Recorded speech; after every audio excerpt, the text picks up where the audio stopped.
It's like a roller coaster. And she put me right on there. All right. So there's no more stretching. There's no more me getting prepared mentally because record has All right, we're in Jeremiah chapter 22. Let me just start with an immediate, we're not going to cover the topic of Messiah this week. It's not going to happen because we had to talk about something else. And I feel like for me, it's the perfect introduction, but it has nothing to do with it at all. And I love when things happen like that, but it's a fundamental point. We're kind of going to do something we've probably never done before because I'm super systematically working through the chapters. I'm actually going to grab concepts from five verses throughout here. And I'll explain to you the reason why once we jump into it. So I'm going to grab concepts from these five verses. And we're going to actually work around a concept. You're going to actually go with me on the journey, like you have so many times on how I even got to this point. But what I'm realizing is that, and this is no like, once for, I know you all, but I don't know you. So if I say something, it's not shade. It's just, it's coming out that way. And if it hits, I'm sorry. But what I realize is that people, we don't know how to do certain things, and it's okay. It's okay. And what I mean by that is, when I used to build garden boxes when I first started, I know what I was doing. I didn't know why I was doing what I was doing. I mean, cognitively, I knew I had like a screwdriver in my hand, and I knew I had screws, and I knew I had boxes, and I knew what the blueprint said, but I didn't know why there had to be certain braces and why there had to be certain this and that. And so over time, what I realized, especially once I started putting soil in these boxes, and I would leave off things like, I don't need that part and that part. And then what would happen was, like for me, the boxes, because soil tends to expand when it's wet, your boxes would begin to separate on the top layer if you had more than two. And you're like, oh, that's what those 6-inch pieces were to hold in the middle. They weren't just for the corners. And people say, oh, you don't really need them, but you really do. A lot of times, because we are not, we are not all practitioners of the text.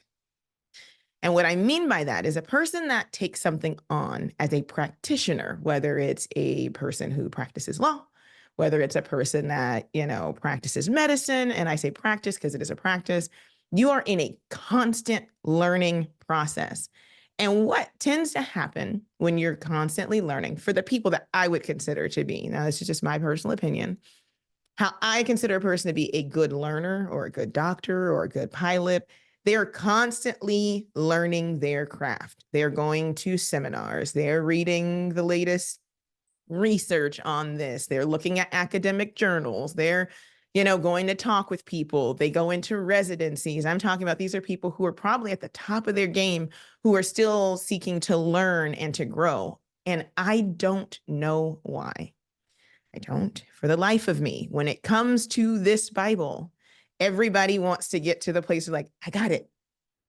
But nobody else in any other thing that they're practicing, that they love, that's a part of their life work, is ever seeking to find the end.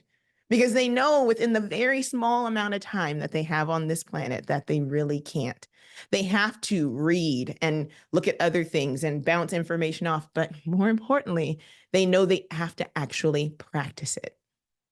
They actually have to put it to work. And it's frustrating when we deal with the Bible, because I think people are constantly trying to learn more than the next person. And then they do it in these individual silos, never actually tempering the information against the actual fundamentals. And it messes up everything. Every person that practices a craft, I don't care if it's chair making, I don't care if it's cement laying, I don't care if it's bricklaying, there is a fundamental, foundational, relatively immovable practice that's at the base of it. And nobody in those professions seeks to move the fundamentals. They might find ways to do it faster. You might find better materials to make, the building stronger. But the fundamentals of bricklaying and the fundamentals of cement laying and the fundamentals of table building, right? You can't break the rules until you know what the fundamental is. And it's not even a breaking of the rule. It's just expressing that thing in a different way. So if you've seen a table where you're like, oh, that table looks like it only has one leg or, like one base, but it's actually balanced using the same two base concept, but placing the weight into a different area. It doesn't move the fundamental. It just shows a different way of expressing the fundamental. And unfortunately, when I look around and when I hear conversations, we have people moving fundamentals when it comes to this Bible. And that's wild. I'm going to get into that. So this is why I feel like Yah put this segue on my heart. So the title for today's lesson is How to Know If They Know. That's it. How do you know if they know? Who they is, we will piece that together as we go. The they could be you, the they could be me, the they could be them, the they could be they. But we are going to know how to know if they know. And the reason for this and the reason why this matters is going to kind of unfold as we go. So it'll be a little bit of a journey. I'll tell you how my journey started. I started looking at the idea of when you know something. And the word that dropped in my mind was this idea of premeditation. Like, not like this, like, premeditation, but like the premeditation that you're probably thinking of from a legal aspect, which is like premeditated murder, like a premeditated deliberate action that comes with a consequence. Because I'm looking at the text and we're into Jeremiah 22. I can't wait till we get to Jeremiah 23, but I'm not gonna rush it. We're into Jeremiah 22. And we have to know something. And I know this is hard because even when we say we know it, we don't believe it.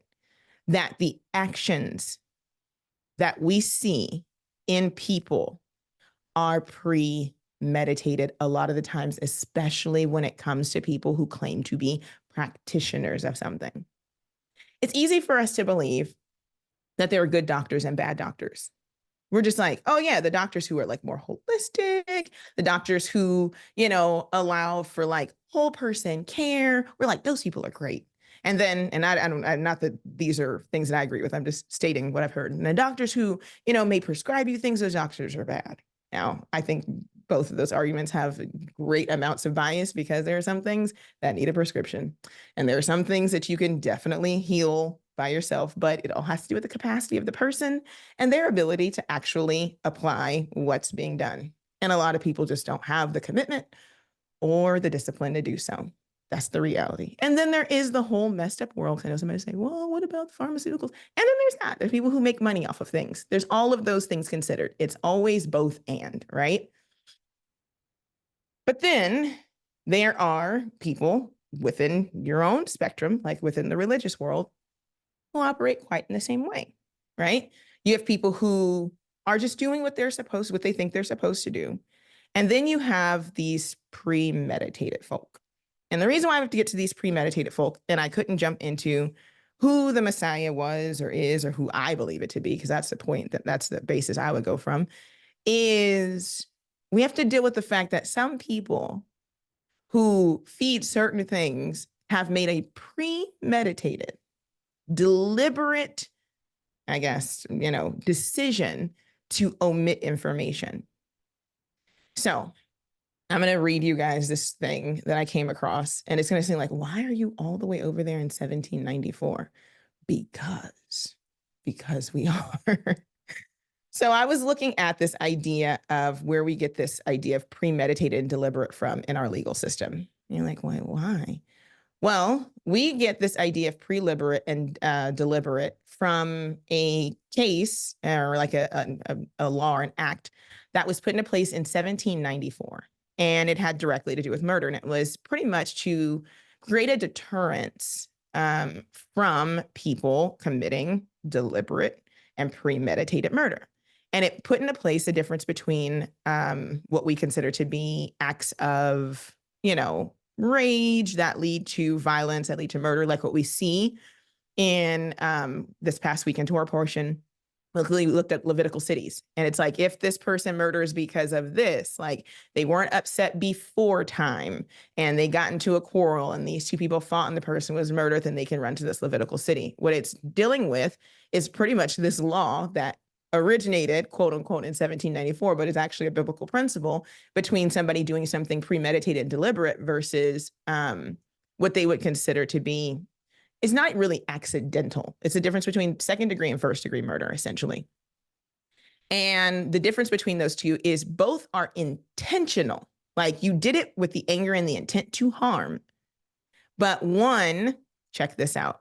One, you did to premeditated and deliberately circumvent punishment by delaying the detection of a crime.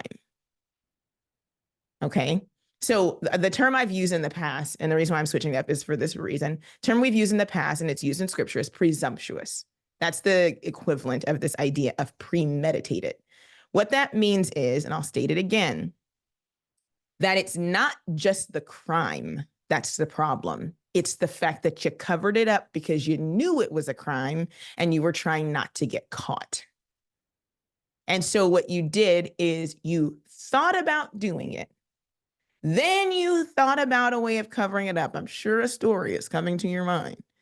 And then you try to make it like you were right in doing it. Like you try to circumvent the system. You guys heard me make the argument, and this makes the perfect argument for that, about why what David did to Uriah is something that doesn't come off his rap sheet.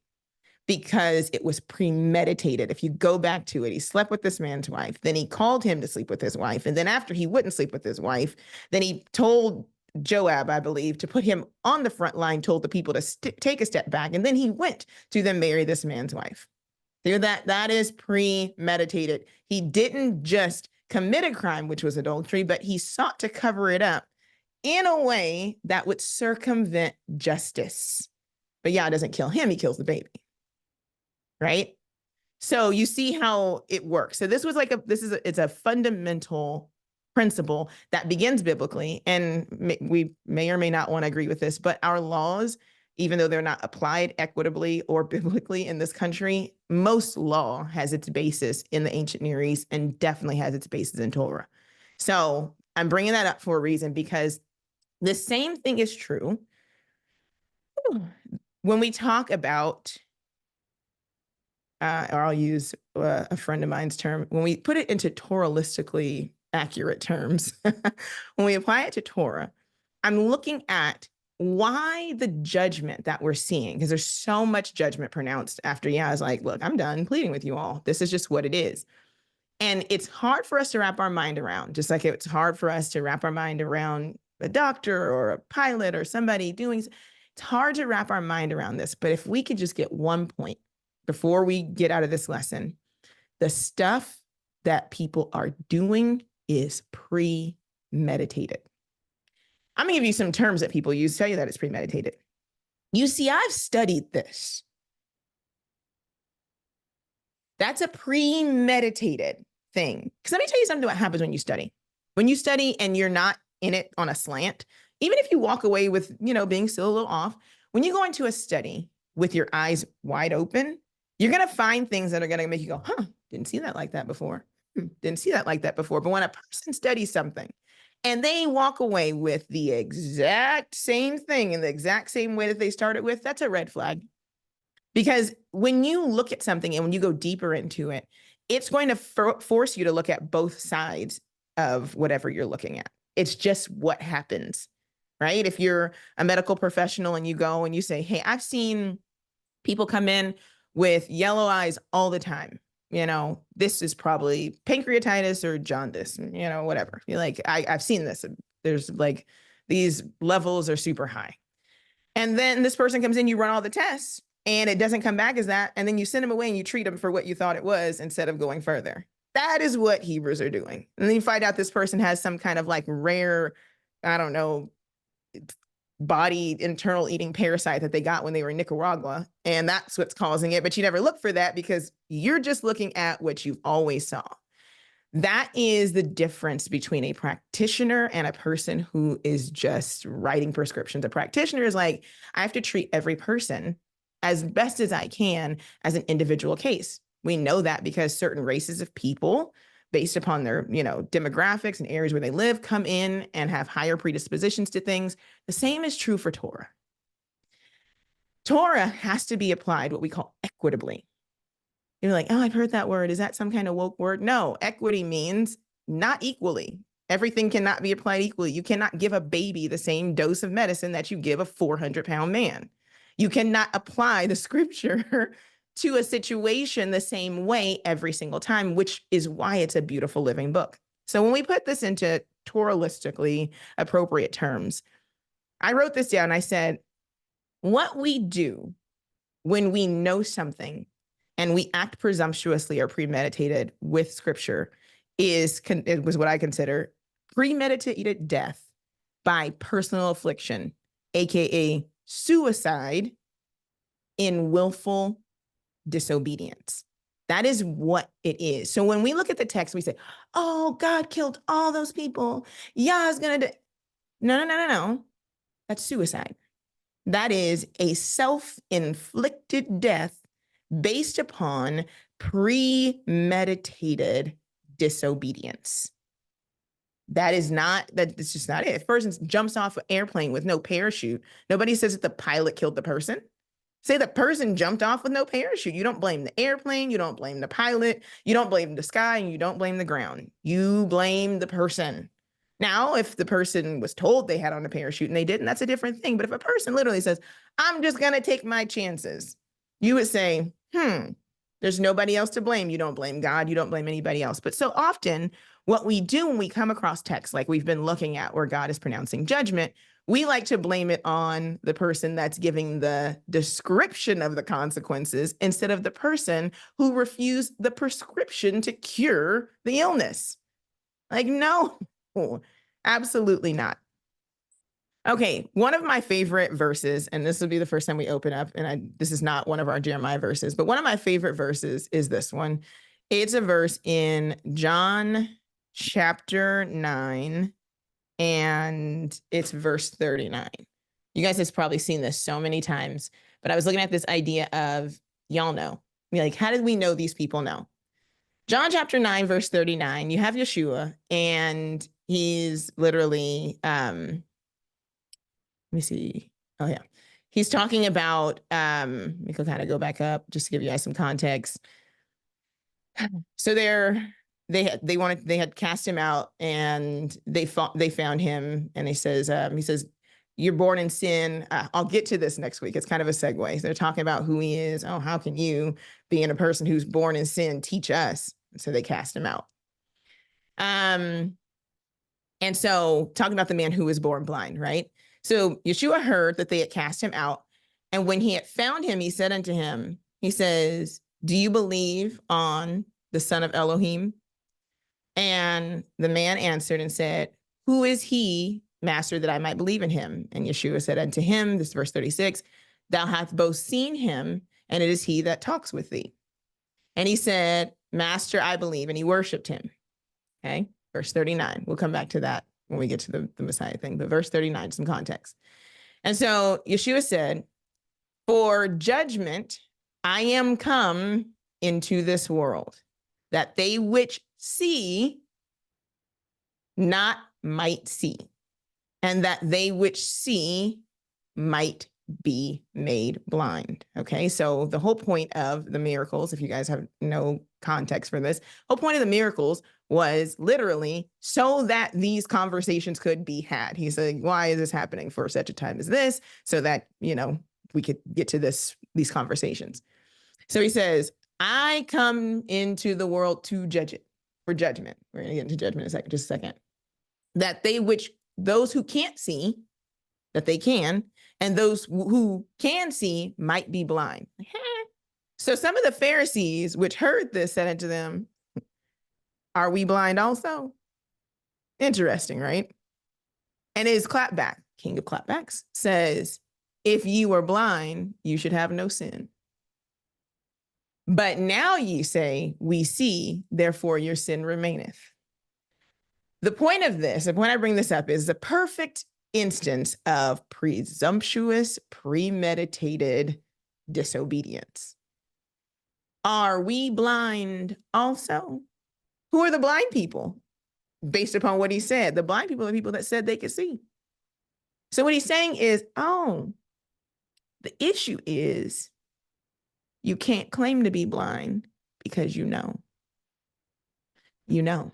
And he says, and the fact that you said and put yourself with the blind means you can see and you're choosing to be blind. See, the man before was born blind. He's talking about people who say they can see and really are choosing not to. When you have the function of your eyes and choose to turn a blind eye, he's like, that is sin.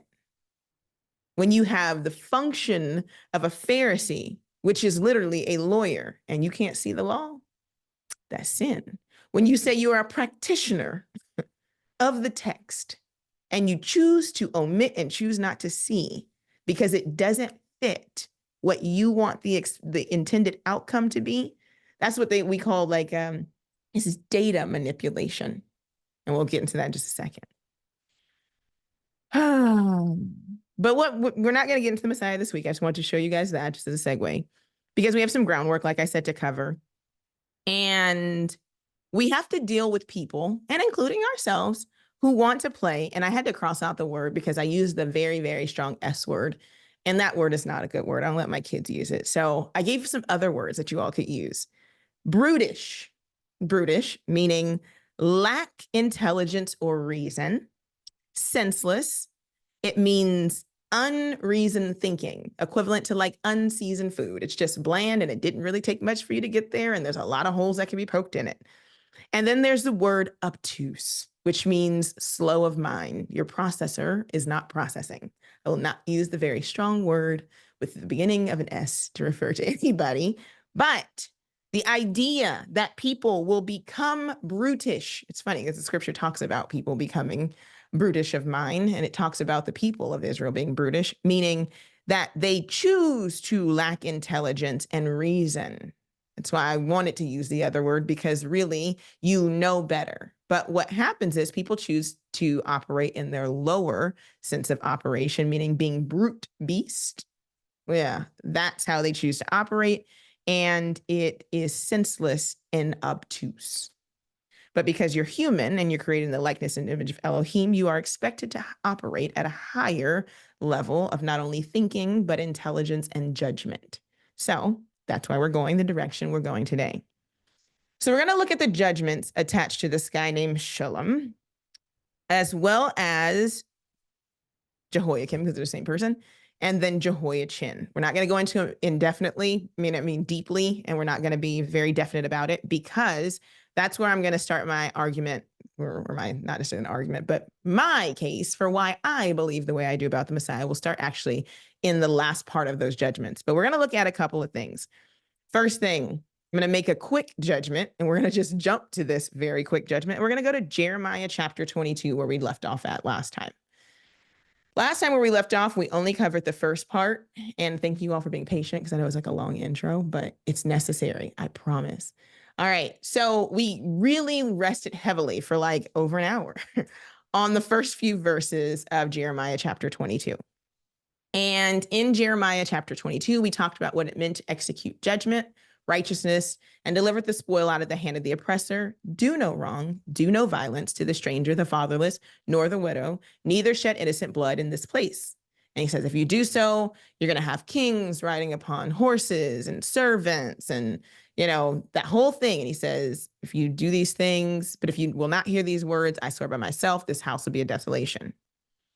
And he goes into, he says this to the house of the king's house and so forth. So these are the kings that are being spoken to. I'm going to skip forward to verse 8, or I guess let's do verse 7. And I will prepare destroyers against thee, every one with his weapons, and they shall cut down your choice cedars and cast them into the fire. What's happening historically? That's what people always do, right? They're building houses, acting like judgment's not coming. They're making allegiances with Egypt, because remember, it's wild. Shalom, who is Jehoiakim, and then you have Jehoiachin. Shalom only ruled for 3 months.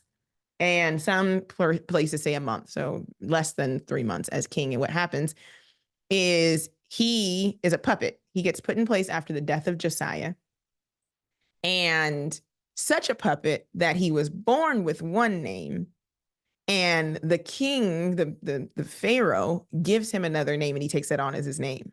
That is like, right, your name is Shalom, and now you're Jehoiakim, right? He changes his name, which shows ownership over the king. So you have Israel, who has their king, who comes from, of course, the Davidic lineage. And this particular king, whose grandfather, great grandmother, is David, whose father is Josiah, decides to not only step in a position, having not been called upon, but to step in position under the leadership of another nation, and the other nation exercise such a right as to change his name into a name that gives the other nation ownership over him, which means that he's not being ruled by Yah in his judgment or doing anything. He's being ruled by the kingdom that they're trying to make allegiance with, so they don't have to so they don't have to experience the punishment that Yah has put on them.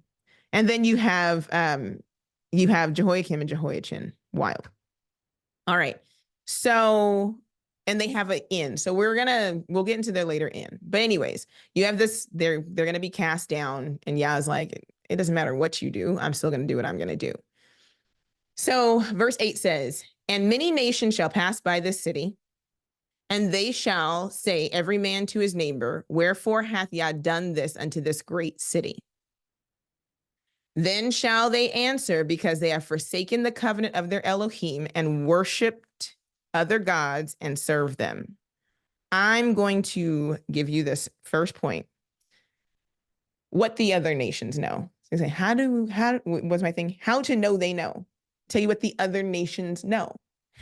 The other nations know because the response to the condition has been written down.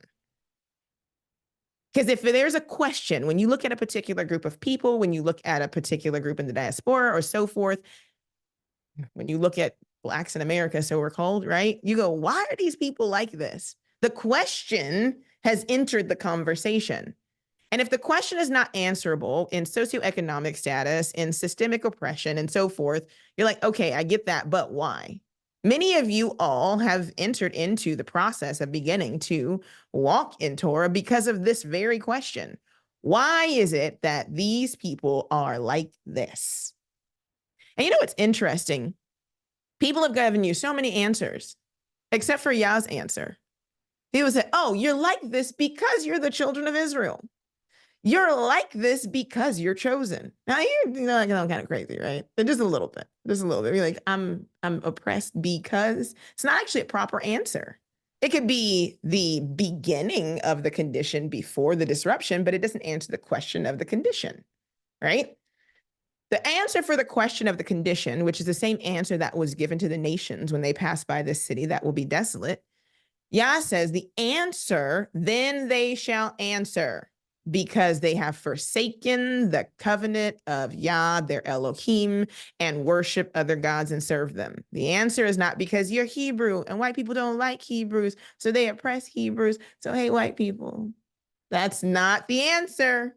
The answer is not because you're chosen. As soon as you know you're chosen, guess what? You're going to go right back to being chosen. It's not the answer. The answer is you are in this because you have forsaken your covenant with Yah, your Elohim, and worshiped other gods to serve them, which puts you into the very next question, because every great question is going to lead to another question. And you know what the next question should be? What was the covenant? That should be the very next question. What was the covenant? It should not be, let me spend 38 more years trying to figure out how exactly I'm a Hebrew. It should not be 38 more lessons on who and where migration went. The very next thing is what was required in this covenant, because only what's required in this covenant and who this God is going to have any effect on my condition.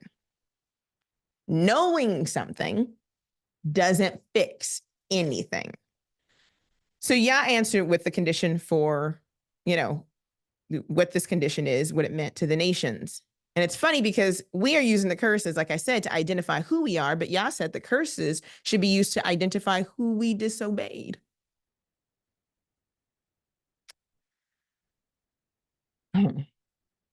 Who we are is going to trip people out, but if you don't believe me, this will be a little homework. Fact check me.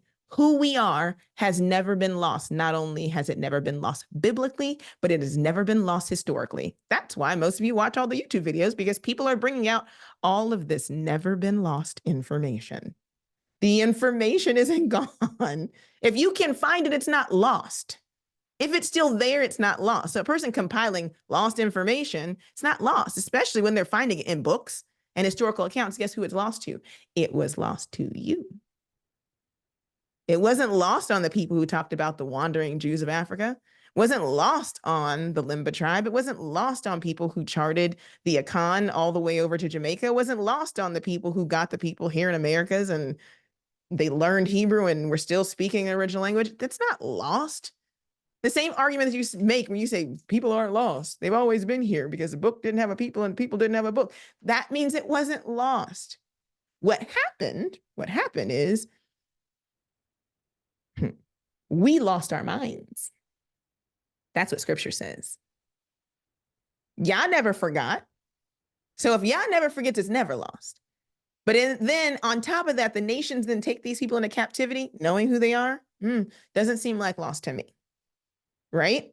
So who actually was lost? It was me and you and our ancestors who were lost. And the reason why, well, scripture tells us, it literally says that we forgot ourselves. If you go back to when Solomon prayed, or if you go back to Baruch, where he says, if they think themselves, what does that mean? If they bethink themselves in the land of their captivity, if they remember, if they return to who they are, if nobody else forgot.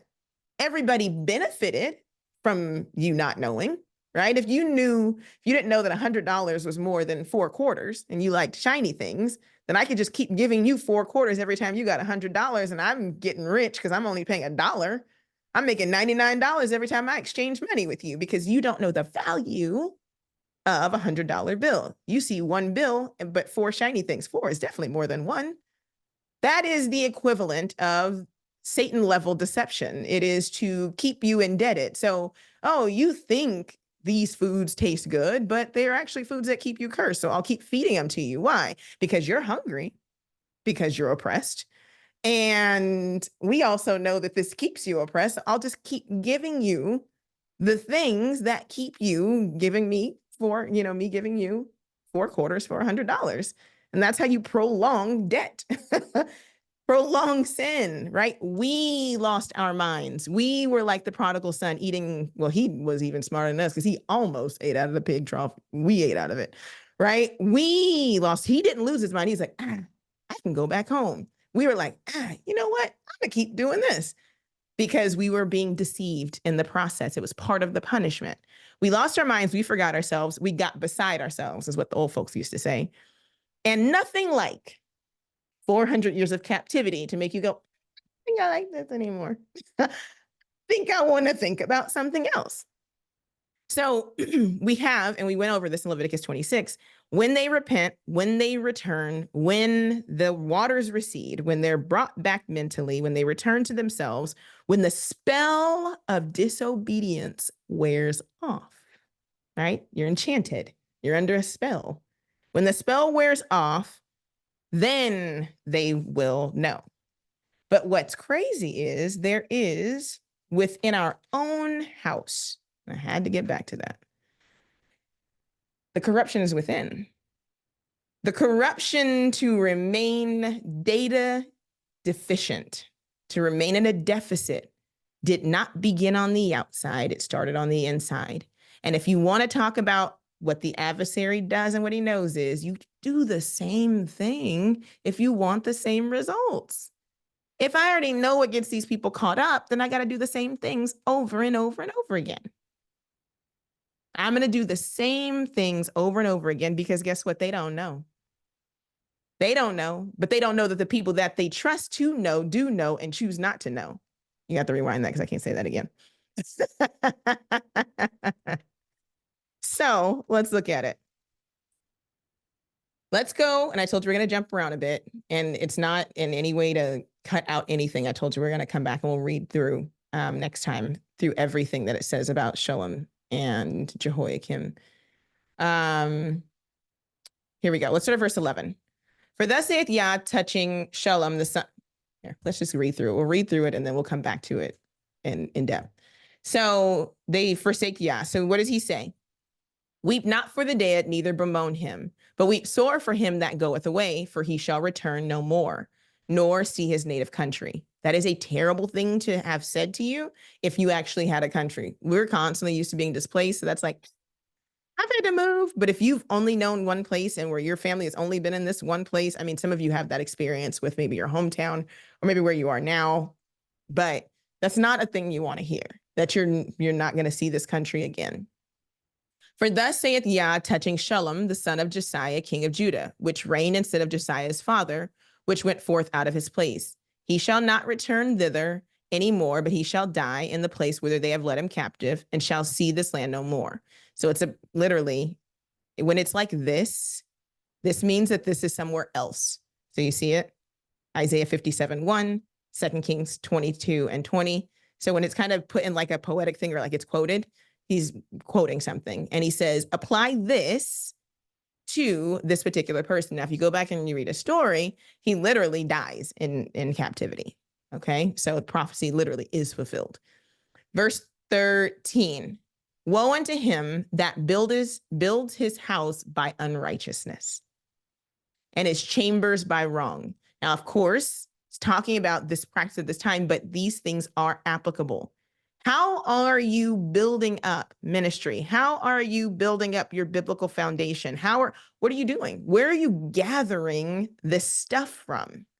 It says, woe unto him that buildeth his house by unrighteousness and his chambers by wrong, that uses his neighbor's service without wages and gives him not for his work.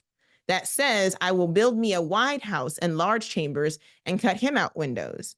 And it is sealed with cedar and painted with vermilion. Shalt thou reign because you clothe yourself in cedar? Did not your father eat and drink and do judgment and justice? And then it was well with him. He was like, see, you are so concerned with how it'll go well for you that you're not considering anything or anybody else. There is a selfishness that comes into play when we omit the justice of the text and start operating based upon our own standard of justice. And then we convince other people to go along with it. All right. But he says, didn't your father have food and drink? Talking about Josiah. But he did justice and judgment. What was this justice and judgment, though, that Josiah did? We'll get into that. Josiah, what did he do? He did what I would call the immediate institution of Yah's word and destruction of all practices that didn't align. That was what he did. He was like, oh, bet this is it. Okay, here we are. And I'm going to read this through, and then we're going to actually go through it slower. So it says, do judgment and justice, and then it was well with him. He judged the cause of the poor and needy, and then it was well with him. Was not this to know me, saith Yah. That's our whole lesson. That's how I got there. How do you know? They know. Well, Yah says, I'm going to tell you how. A lot of times when we look at words like poor, needy, judge, we just read over them because we believe we know what they mean. So this week, that's why I said we have to lay some foundation. I'm going to go over these words and we're going to know, because one of the reasons why many of us came into this walk was because we wanted to know how to serve Yah and not have like that feeling of like, maybe I'm doing it right. But then we get comfortable and then we like, sure, I'm doing it right. And then we're not doing it right. So we're going to go over this, but we're going to look at 2 Kings chapter 23, 4 through 14, because I want you just to remember how serious King Josiah was about doing what Yah said. All right, I'm going to start at verse 1. And the king sent, and they gathered him and all the elders of Judah and Jerusalem. And the king went up into the house of Yah, and all the men of Judah and all the inhabitants of Jerusalem with him, and the priests and the prophet and all the people, both small and great. And he read in the ears all the words of the book of the covenant, which he found in the house of Yah. So if you want to just go back a little bit, chapter 22, that's when they are supposed to be cleaning it out. He's like, get all the money. We need to do some repairs to the house. They locate the book of the law and they're like, hey, I think this is the book of the law. Wow. Right. That's kind of like just kind of pushed back. And they go this is Jeremiah's a contemporary. They go to Huldah. They're like, give us the prophecy on what this book says, right? Because they're like, well, we don't even want to touch it. Maybe they wanted a softer judgment because she was a woman. I've heard that be an argument, but that's not what they got. It's not what they got at all. So they go, they take this to the king. He rents his clothes. He's like, oh my gosh, okay, this is wild. Very next order of business is to read the words to the people. I'm going to give you just a blueprint. If somebody's talking to you about the words of Yah and not encourage you to read them, that is your first red flag. It was not based upon his interpretation, because what he's getting ready to do next, you needed to know that what he was doing because he knew what he was doing, because he's getting ready to get buck wild. So he's like, before judgment is executed, people need to hear it for themselves. Before you click on a video, before you touch any other material, when you hear Yah speak to you, it is none of your business. Take my camera down, because I mean this. It is none of your business to get online and figure out what somebody else heard Yah say. Your very first order of business is to open up that book. And the reason why is because the greatest deception in our nation has come internally. It's come from within, and it's because people didn't know the word for themselves. When you find out who you are, however Yah speaks to you, your very first order of business is to shut everything down and read that whole book. Everything. It don't take that long. My daughter's reading books right now that are about 1,000 pages, and it's taken about 4 days. It don't take that long when you're interested in something. It does not take that long to get through the Bible. It takes, if you want to just read it in all expediency, right, and say, I still got to go to work, you can do it in a week. Put on audio Bible, go through in a week. You need to hear it. It wasn't about perfect understanding. It wasn't about stopping and studying everything that grasped your attention. They literally sat there and heard all 5 books of Torah. That's roughly about 20 hours of reading. That means that literally they probably got up, ate, listened all day, slept, got up, ate, listened. That whole book was read in their ears, because you are still under judgment. Just because you didn't read it doesn't remove you from under the judgment, because you had the ability to. How are you going to have that conversation with Yah? Tell me, how's that conversation going to go? You can't. You're going to say, oh yeah, you know what? I was watching this, or I was cooking for my, he's like, really? So your soul, the thing that like pricked you inside, you were like, no, I'm going to take my time. I got to make sure that what God is saying is what he's saying. But you're not making sure what these videos saying or what they're saying.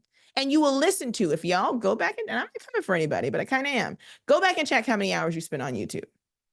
Go back and check how much time you spend hearing what other people are saying about Yah, yet you are in a faith where you believe that the words in that book are actually the words spoken of Yah, but you'd rather hear somebody else talk about it than Yah talk about it. I just like how they make it sound. He's like, so you don't like my voice? Josiah was a little bit different. Josiah was like, look, I'm not going to entertain you. He didn't say, Huldah, come tell them what you told me. He didn't call a preacher. He said, y'all going to hear it. The same thing that made me rent my clothes when I heard it, you're going to hear that same thing. I'll tell you what the prophecy is after, but you're going to hear this part. Because guess what happened with our people? They killed their prophets. They didn't care what the prophet said.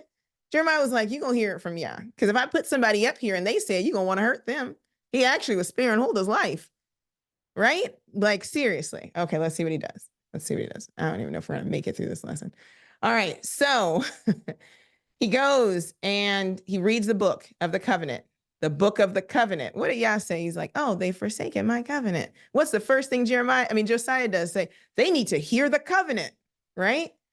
So he read in their ears all the words of the book of the covenant, which was found in the house of Yah. Now, let me tell you something else about that. He read it.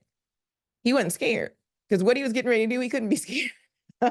He read it. And remember, he's a child king. I mean, at this time, he's a little bit older, but he was, I mean, like I would say, put into place as king as an 8-year-old. So and the king stood, right? The leader stood. He didn't say, somebody else come read this, because I don't want anybody to think that it's me who's saying all these things. And the king stood by a pillar and made a covenant before Yah. to walk after Yah and to keep his commandments and his testimonies and his statutes with all their heart and all their soul, to perform the words of this covenant that were written in the book. And all the people stood to the covenant. Okay. Verse 4. And the king commanded Hilkiah, the high priest, and the priests of the second order, and the keepers of the door, to bring forth out of the temple all of Yah's vessels, of the temple of Yah, all the vessels that were made for Baal. So guess what? They didn't have any problem identifying which ones were or weren't the right ones. How about that? Said, go get all the ones made for Baal, bet. It wasn't like, well, can you explain to me which ones exactly are made for Baal? Can you tell me, like, was this one for Baal or was this one for? No, you just heard. Any vessel that was not written in this book was not a vessel of Yah. That was easy, right? So he says, get all the vessels that were made for Baal and the grove and for all the hosts of heaven. And he burned them without Jerusalem in the fields of Kidron and carried the ashes of them unto Bethel. And he put down the idolatrous priests. Put down means he killed them, whom the kings of Judah had ordained to burn incense in the high places in the cities of Judah. So they ordained their own priests. They knew who those were too. It wasn't like, which one of you are the priests ordained to? No, everybody knew, right? And it burned incense to Baal, to the sun, to the moon, to the planets, to the host of heaven. And he brought out the grove from the house of Yah without Jerusalem unto the brook of Kidron, and burned it at the brook of Kidron, and stamped it into powder, and cast the powder thereof upon the graves of the children of the people. And he brake down the houses of the Sodomites that were by the house of Yah. It's so bad because at least they had the whole house like next to Yah's house, and now it's like in Yah's house, but that's a whole other thing. Yeah, go look up that word. It's literally the house of the prostitutes, and whatever went. Where the woman wove hangings for the grove. And he brought all the priests out of the cities of Judah and defiled the high places where the priests had burned incense, from Geba to Beersheba, and break down the high places of the gates that were in the entering in of the gate of Joshua, the governor of the city, which were on the man's left hand at the gate of the city. Everybody knew where all this stuff was. Nevertheless, the priests of the high places came not up to the altar of Yah to Jerusalem. They were like, we ain't coming down here. Said, bet. So, but they did eat of the unleavened bread among the brethren. They wanted to see, these were the ones who wanted to pretend like they would say that, ooh, okay, unleavened bread, because it was Passover. Remember, Josiah's like the Passover guy. He does all this. So they were like, we're going to eat the unleavened bread because we don't want people to think that we, not with the people, but we're not going to go into the city because we'll be identified as being false. So they deceived the people by eating unleavened bread with them. Well, how could they be against Yah if they ate the unleavened bread? But they wouldn't go down to the altar because they weren't real priests. They were the priests of the high places. They had no rank because Yah didn't call them, but they were operating as priests because they had false churches and false placement and false ministries and false Torah teachers. And they did a little bit of the stuff. So they knew enough to eat the bread and they knew enough to keep the feast with the people, but behind closed doors, they were actually priests of high places. And he defiled Topheth, which is in the valley of the children of Hinnom, that no man might make his son or his daughter to pass through fire to Moloch. And he took away the horses that the kings of Judah had given to the sun at the entering of the house of Yah by the chamber of Nathan Melech, the chamberlain, which was in the suburbs, and burned the chariots of the sun with fire, and the altars that were on the top of the upper chamber of Ahaz, which the king of Judah had made, and the altars which Manasseh had made in the two courts of the house of Yah, did the king beat down and break them down from thence, and cast the dust of them into the Kidron brook. And the high places which were before Jerusalem were on the right hand of the mount of corruption, which Solomon the king of Israel had builded for Ashtaroth, the abomination of the Zidonians, and for Chemosh, the abomination of the Moabites, and for the Milcom, the abomination of the children of Ammon, did the king defile. And he brake into pieces the images and cut down the groves and filled their places with the bones of men. Another passage talks about how he actually urinated on them. I thought that was the one, but he did. He was like, I'm just going to show you how detestable this is to me. That's where it was. So that's what Josiah did in his zeal. So when we go back to Jeremiah 22, and it says, Didn't your father do judgment, right? And justice, and then it went well with him? He was like, this is what I'm looking for. This is the kind of righteousness and obedience that I'm looking for. And he says, he judged. The very first word here in verse 16, so we're going to do 16 and 17, and I'll be out of your way. Says he judged. The word here in the Hebrew is the word din. Din. You probably heard the term Beit Din, like the house of judgment. And on a surface look, it means to plead one's cause, to contend, quarrel, argue, execute judgment. It says he judged, and the word here, if we take it a little bit further, it means to sentence and apply final judgment. A lot of us get stuck in the process of judging, right? Shafet, the idea we went through that, like the whole process of judging, where I'm, separating it, opening it up, and then seeing how it applies. And we keep doing that over and over again. But guess what? We never do. We never actually execute and apply judgment. We get stuck in the process of judgment and fail to execute judgment. We live so lewd and lascivious behind closed doors that we are forced to turn a blind eye to injustice, meaning we haven't really done Torah. The idea of just looking at something is not enough. When a person tells you, I'm going to look at it, you kind of know they're just going to look at it, right? Not going to do anything. A lot of us we've done the shafet. We're like, okay, I'm okay with, separating, seeing. But then when it comes to actually doing something, we don't do it because we are not blameless. And we think blameless is perfect. And that's not the case. The case means to constantly choosing Torah till we get to a state of being exact and perfect in not only the application of Torah toward other things, but first toward ourselves. So when we're not in that place, you cannot do the law without applying the law. You cannot go before a judge. Right now, if you had a case and you took it before an earthly judge and you just sat in court, and after you plead your case and the other person pleaded their case, the judge said, I don't know. You'd be like, oh, no. I didn't pay this person money. I didn't pay this person. And you have to make a judgment. And the judge says, no, I don't. Not going to judge on anything. That's not how the application of the law works. They are a judge because they're not just called to listen to what you say. They're called to apply the law to what you say. Josiah did the work of not only judging, which means he judged himself first, sackcloth, ashes, ripped. Oh my gosh, somebody go. That part. Then he gave the law to the people. This is what you're going to be measured up against. And then the very next step after they knew what they were being measured up against was the application of judgment. We are not doing Torah if we don't execute judgment. And people think execute judgment is being mean to people. People think executing judgment means to kill people. And it's like, no. When you see something wrong, you are immediately called to examine it.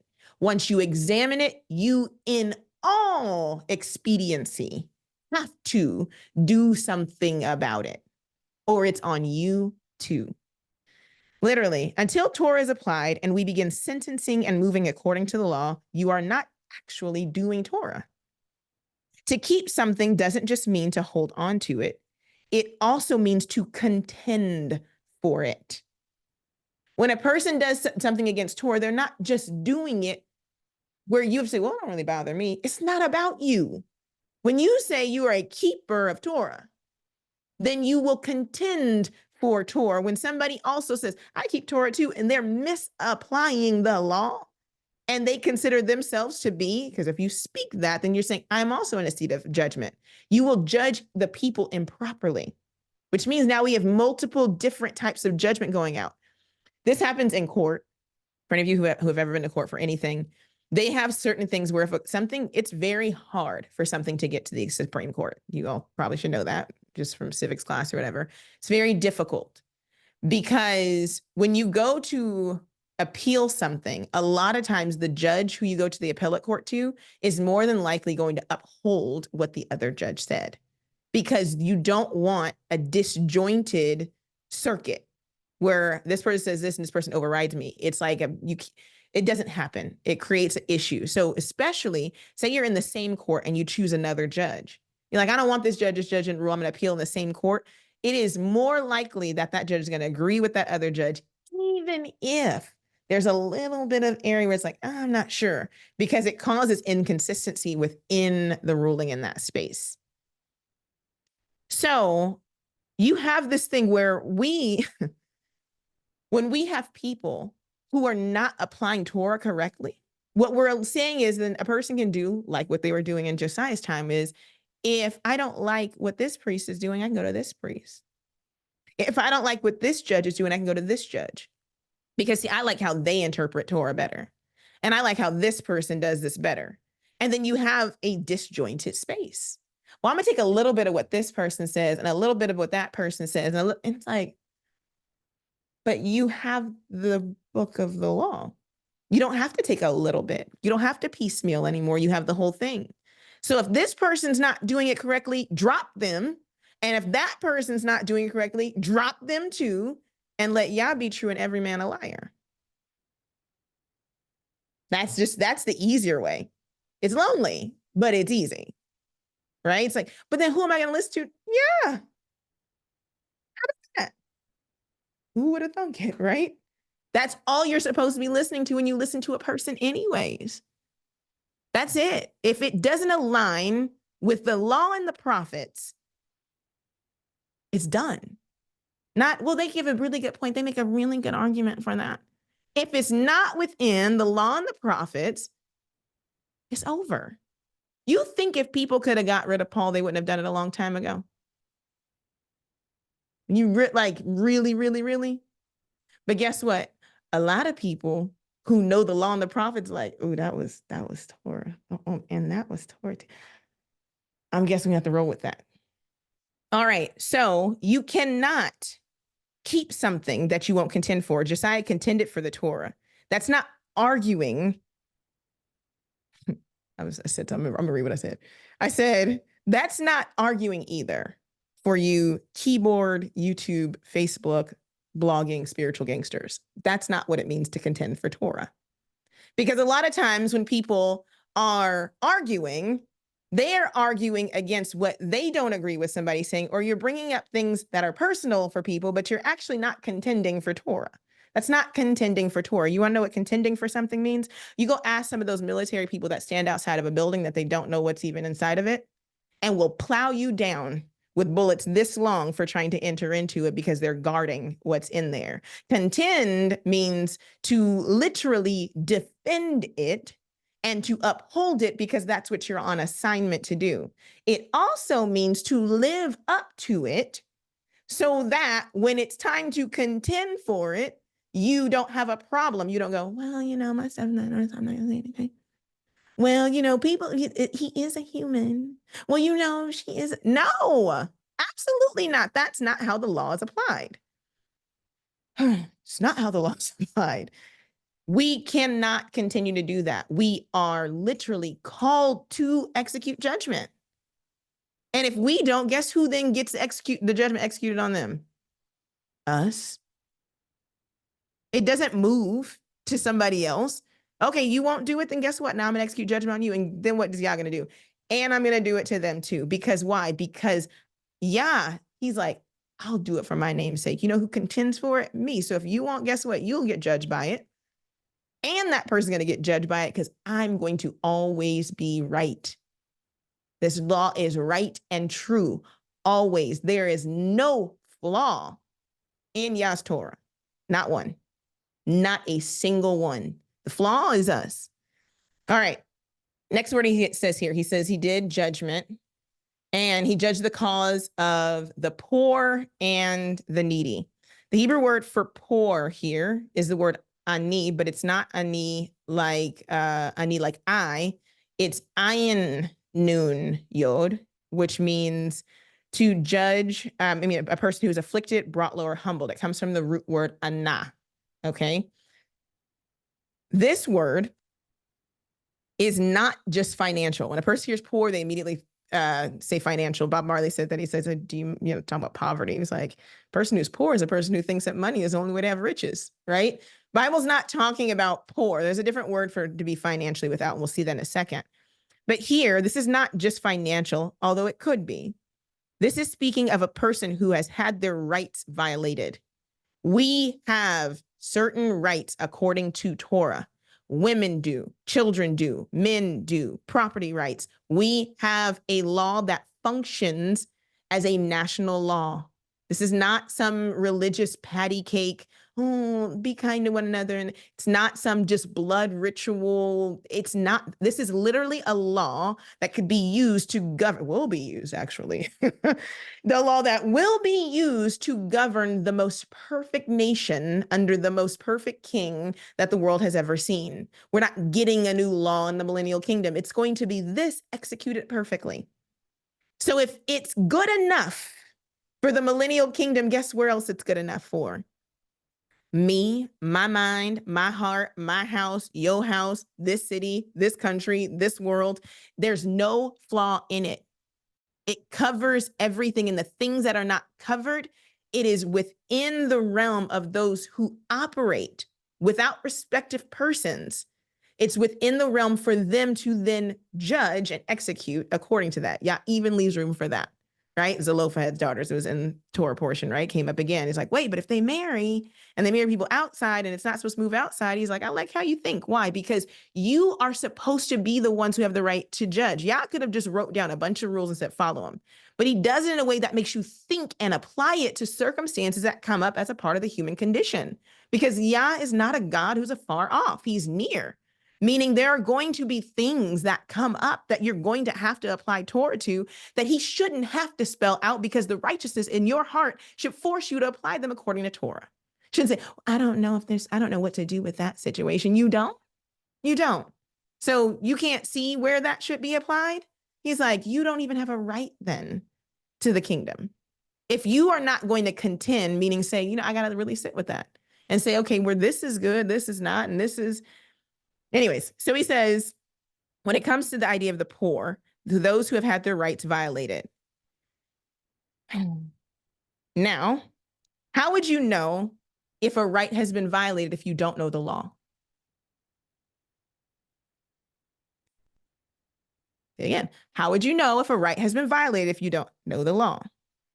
I'm going to go to this again. I'm going to say it again, and hopefully it sticks. People are so busy watching YouTube videos about the end times and what's happening at the Olympics and, what's happening with Kamala Harris and Trump and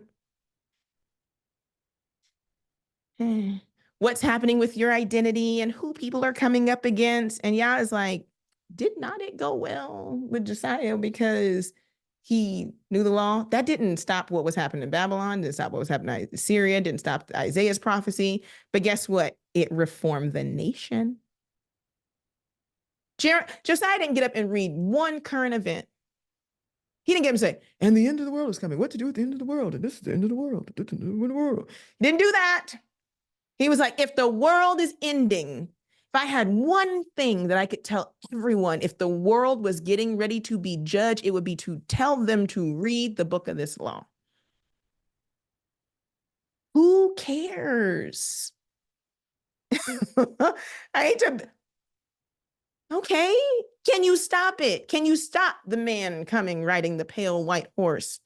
Can you stop the blood from flowing to the horse's bridles? Can you stop the one who is coming to tread earth like he's treading a wine press? Can you stop the vials from being poured out? Is there anywhere in Revelation that says any of your knowledge is going to stop that? No, it says the blessing comes in the book because you know, and because you know, you then keep the law and the testimony of Hamashiach. That is where it comes from. That's why the book's not scary. That's why it's not scary. It's not saying, now look out for all of this. It's like, no, you'll know. You know. But what are you supposed to do? How can we return to the land and have sovereignty? People are like, I want this to hurry up and happen so we can get back to our own land and rule in our own way. And Torah. Y'all gonna be trying to keep people out because they can't pass the browner than the paper bag test. You don't know Torah. How can we have a nation? How can we go back in the land? Y'all gonna be eating fruit off of trees in the first year and get us kicked out again. Y'all gonna be slaughtering and not covering the blood with the dirt. Y'all, how? Y'all don't know the first thing. Y'all gonna be killing people because they had a cycle, not knowing that there's certain things that are just common and unclean. Y'all gonna How? Y'all gonna be burning strange fire? Y'all be smoking weed in the temple. I know it. Yes, y'all is. Y'all gonna do it. Right? Y'all gonna do it. Y'all, because y'all be smoking weed as a coat. Y'all gonna do it. Right under careful. Y'all gonna do it. You don't see a problem. You don't. So how, if you don't know the law, are you going to rule in a nation? Could you imagine, like, seriously, imagine like going to like China and being like asking their dignitaries, like, what's the law about X, Y, and Z? Like, oh, I don't know. Can you go to Russia and do that? You don't think Putin knows what the law is? Putin's so good at knowing what the law is, he ain't never been out of office but for like 5 minutes because he's like, the law says. The law, people in this country know the law so well that we have a felon who could literally win because the law doesn't say a felon can't run for president. But y'all mad, you're like, you can't. It's like, where's the law? Y'all arguing about stuff that makes no sense because you don't know it. No idea. Like, how we're so caught up and so distracted in other people's stuff that we don't even know how to contend for ourselves according to Yah's law. We don't even know how to stand in for those who have rights. We have rights. We actually have rights. We have rights in this world because of Yah's law. We have rights in this Bible that literally our legal system upholds. Like, you don't know it because you don't know. And people are so concerned with everything else. Like, there's not even a bunch of them. And it's actually really good to know. Like, some of y'all need to know how to clean up after yourselves. Need to know when it's time to remove the mold and when it's time to, like, there are certain things that are for like the holistic wellness of us as a people. But anyways, this is why, the same reason why we don't know the issues we have within our own group. We don't know our law. So it's so bad that we think this is a religion. We think we're going to have divided kingdom. We think there's going to be a GOCC side, an IUIC side, and an ARC side, and a Royal Root side. We think that are you kidding me? Wow. Sounds a lot like church to me. Sounds a lot like denominations. Do you know that if you have leadership who keyboard bangs and won't actually talk to other leadership, and I'm specifically talking to male leadership because a lot of this leadership is male, they're all in trouble. Because if you have a car and money, because you take in people's money for ministry, and you won't show up to the house of IUIC and the house of GOCC and the house of whoever, whatever the group is, Goshen, whoever they are, and you will not contend for scripture, you go, well, that's how they do it over there. You are just the same as the kings who tried to do what was right, but didn't tear down the high places. It's the same thing. Because guess what? Our prophets, the people like, I'm a prophet. You know what our prophets did? I read about a prophet this past week. His name was Elijah. And Elijah had a bounty out for his head. Jezebel was like, I'm going to kill him. And Elijah runs into a man and says, go tell Ahab I'm here. Remember, they're going to kill him. The man's like, you ain't about to get me killed. I'm going to go tell him, then you're going to disappear. And he was like, no, I'm going to stay. And not only did he tell Ahab a thing or two, but he said, hey, call all the prophets of Baal. Call them up to the mountain. We're going to do a little something, something. That's the difference. These people didn't have cars. He was hungry. After that whole thing, he had to get fed and relieved by a messenger that came. People got money, cars, clothes, and really scared. Like, I know people watch my videos. Really? Do they? Because I tell you what I do when I don't like what somebody's saying with the internet that I pay for. I turn them off. And so does everyone else. How are you pleading the cause of the people who are being deceived? That's the people whose rights are being violated. When you are taught something that keeps you in bondage or that keeps you away from truth, that is a violation of a right, because the hidden things belong to Yah. But that which is revealed belongs to us and our children. When people hide those things, that is a violation of our right, because it keeps us away from being obedient, and it keeps us from being able to walk in the fullness of the covenant and our heritage. That is something that should tick people off. Not what Trump is doing. When people lie about what Yah says, hold up. You pull up over something stupid, like somebody bumping into your car, but you won't pull up for somebody lying about this word. You make a video about him. Like, really? That's so soft. That is cottonelle soft. That's soft. That wasn't the prophets that I read about. People don't know the rights that they have, and it's the issue that we have with governmental corruption all over. The other word that's in that verse is needy, and the word there is evion, and it literally means those who have a desire because they have been oppressed. That's all of us. We're the needy. We're the poor and the needy. We have a desire because we've been oppressed to know this word and to know Yah. And it's in the execution and the proper application of this word that we know, that we begin to know Yah. We get so caught up and so hurt in these fellowships and in these congregations and in churches and so forth, because really our heart is to know Yah. And then we meet people, and we meet imperfect people who teach us to obey and listen to their voice over Yah's voice, because if we listen to Yah's voice, we would also be judging them too. What is the need of our people? That is a question that should be asked. That is the question that should be asked of every great leader.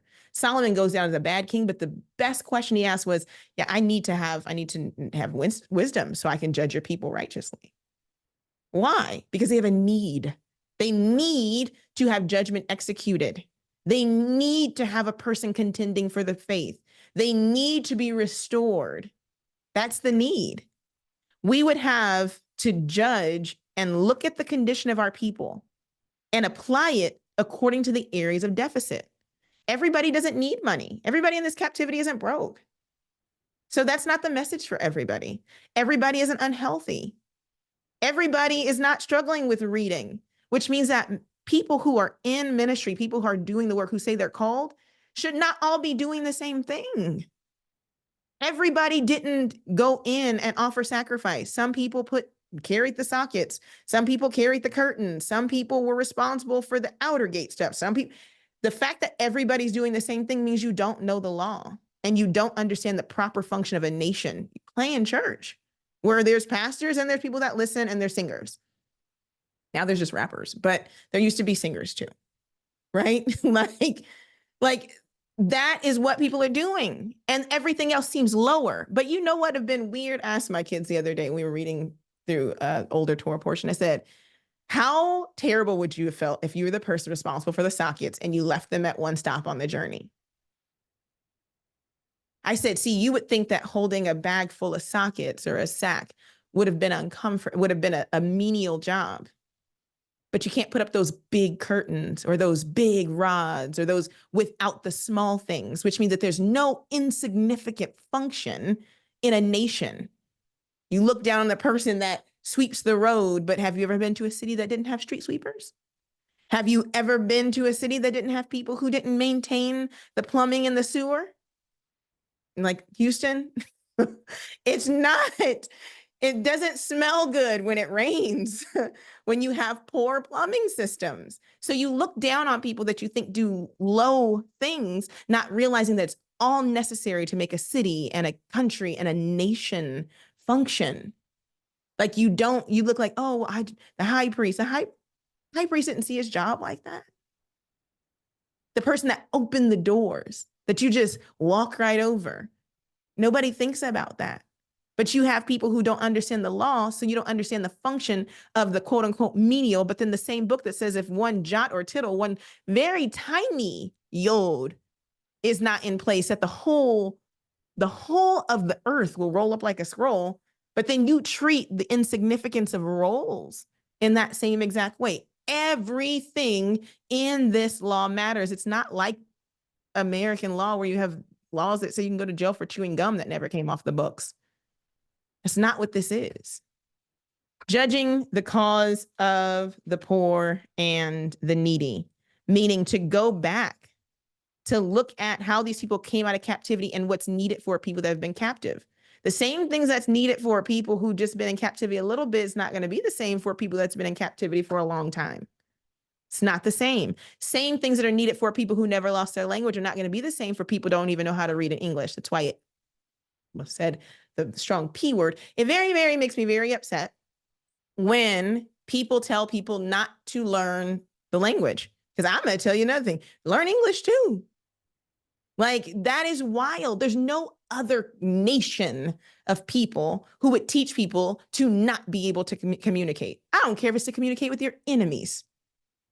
Oh, you don't need to learn that because, that's the Jewish people language. Well, guess what? They translated all your books into their language, dum-dum. Like, so then you need to learn it. That's so weird. Other people in other nations, the privilege of American religious theology is wild. Go to any other country, any other nation, and their people speak more than one language. You are going to speak French. You're going to speak English. You're going to speak. Now, why, if we're supposed to be chosen and the smartest people on the planet, can we only be relegated to learning one thing? That's control. That is taking away people's rights. That is crazy. That's telling me I'm stupid. Like, I can't learn it this way and this way. What if I want to do both? Why is that not the narrative? Why is the narrative not to learn both? Why is the narrative not to learn Ugaritic and Syriac too? If you feel called to learn the languages, they're Semitic. They're all in the same language branch. It's really easy. You learn one, you've learned the other one too. Nobody else talks to people like that except for these ignorant, obtuse, brutish, senseless mores and moras who tell you this trash because they want you to stay within the gates that they have, and they want to sit down and eat Passover bread with you, but actually, they're actually prophets of the grove, keeping you deceived. Like, you don't have nothing but time for your soul. Like, if it's all consonants and no vowels and whatever, learn that too. Like, it's silly. But what we have is this issue. Why would you accept anything but what your heavenly Father would want for you? Because I think my daddy think I'm smart. I'm talking about my earthly daddy. He think I'm smart. He'd be like, you can do anything. I'd be like, Dad, I really can't do. Yeah, you can. You can do 7 impossible things in a day. Like, that's my earthly father. How much more so my heavenly Father, who literally made me and created me, who gave me a prescription, who placed me here, who woke each of us up. You don't think that he knows what you're capable of? And if he put a desire in your heart, if it is to know that, so then you can contend for the faith. Let's just say, this is the right language, this is the wrong language. All right, you got to know both to have the conversation. Can't break the rules till you know them. Can't show me where it's off until you learn it. And it don't take that long. It's just laziness. All right, I got one more page. So literally, the question is, when you do the judgment on the poor and the needy, what do the people need? What does Yah want the people to have? He wants his people to have him. It's the easiest way to put it. Because when you have him, you have everything. You're not lonely. You're not searching. You won't even want to be around people who are not doing things correctly. That's the first telling sign. Oh, I want to get into a fellowship because I'm alone. And then you get there and you get stuck. You're like, yeah, I was like, mm-mm. You will want to leave and flee immediately because it won't feel good. It won't feel right because you'll be able to look around, not being judgmental, but kind of be like, are they doing what Yah says? And there's a difference from saying people are learning and growing versus, no, they're stuck in these ways and there's no way to get past this. And that's when you operate with wisdom and understanding. A lot of us need to have Torah because we don't have a righteous anything operating within us. We were far removed from Torah. We do things based upon our own understanding. So this word here that's in this verse, and literally this is supposed to be my whole lesson, how to know they know. How do you know they know? He says he judged the cause of the poor and needy, and then it was well with him. The word here for well was tov. It was functional. It was good. Like, really? That's all we have to do is know who the poor and the needy are, to know what judgment is, and then it's good with us. We know that obviously the idea of to have the judgment was to know Torah, to know the law, and then to literally apply it in circumstances where rights are violated or where people are being oppressed, and to equitably look at things. Wow, that seems really easy. And yeah, I was like, it's always been easy. You make it complicated. He was like, it was never hard. That's why you had people who were like, I've kept it, I haven't broken a law my whole life. Why? It's not hard. We make it hard. So this part, though, is what arrested me. And this is, of course, we're here live, but for people, I'll probably make it a part 1 and a part 2. This probably be the part 2. I'll give it all to you guys in one thing, but I'll probably put it up as a part 1 and part 2. This second part of verse 16, he says, was not this to know me, saith Yah. This is the question, right? People are like, how do I know God? How do I know Yah? How do I know Yah? How do I know Yahuwah? How do I know Yahweh? How do I know Yah? How do I know the Lord? How do I? And people are searching all around. You know him because you do this, and you know him because you give to the poor. That's so funny, because if you knew who the poor was, you wouldn't be trying to just give poor people money. Like, now you know it's not just about, there's already systems in the law set up for the poor. There was gleaning and other, like, that's not it. Now you know the poor, you're like, oh, snap. Okay, that's not it either. Okay, this is it. I have to actually do this thing that I say I believe in. Got it. He says, but was this not to know me? Oh, so wait, if I learn Torah and I apply it where you say to apply it, then I gain knowledge of you. So it's not just in, like going to fellowship and looking at stuff. It's not knowing me. Know thyself is not the way. If I know who I am, then I'll know who Yah is. Like, You're going to know me as you do it. Because guess what happens when you do things? You learn as you go. The Hebrew word there in that verse, and this is, it's a root word, but it's now becoming one of my favorite words after spending several hours with it. It's the word here, da'at. And on a surface, it means knowledge, ability, discernment, understanding, knowing me, the knowledge of me, intelligence, understanding, wisdom, to perceive, to know, so forth. Okay, that's a lot, right? A lot of nothing, because all the words say the same thing over and over again. And this is why the Hebrew language is so cool. Da'at. Da'at is spelled Dalet Ayin Tav. Dalet is represented as a door to a house or a tent. Ayin is eye, to see, experience. And Tav is mark, sign, covenant. So the word literally means knowledge. But knowledge of what? How do you get the knowledge? How can a person claim to know if you've never entered through the door, experienced how the covenant operates according to how Yah said it should operate? You see, a door belongs to a house. When you walk in a house, what's the first thing you do? You start looking around. You look at how everything is situated in that house, where everything is placed. It teaches you a thing, even about people. I'm in their house and you see like, oh, wow, I know I'm supposed to take my shoes off if I see a bunch of shoes at the front door. I have to ask. If I walk in, I see that person take their shoe off, I'm just going to take my shoes off, right? It's a natural thing. Once you get in, because you might be out, in public with the person and you would never know. But once you enter into their house, you learn a lot about person. You learn where they sit. You learn where they eat.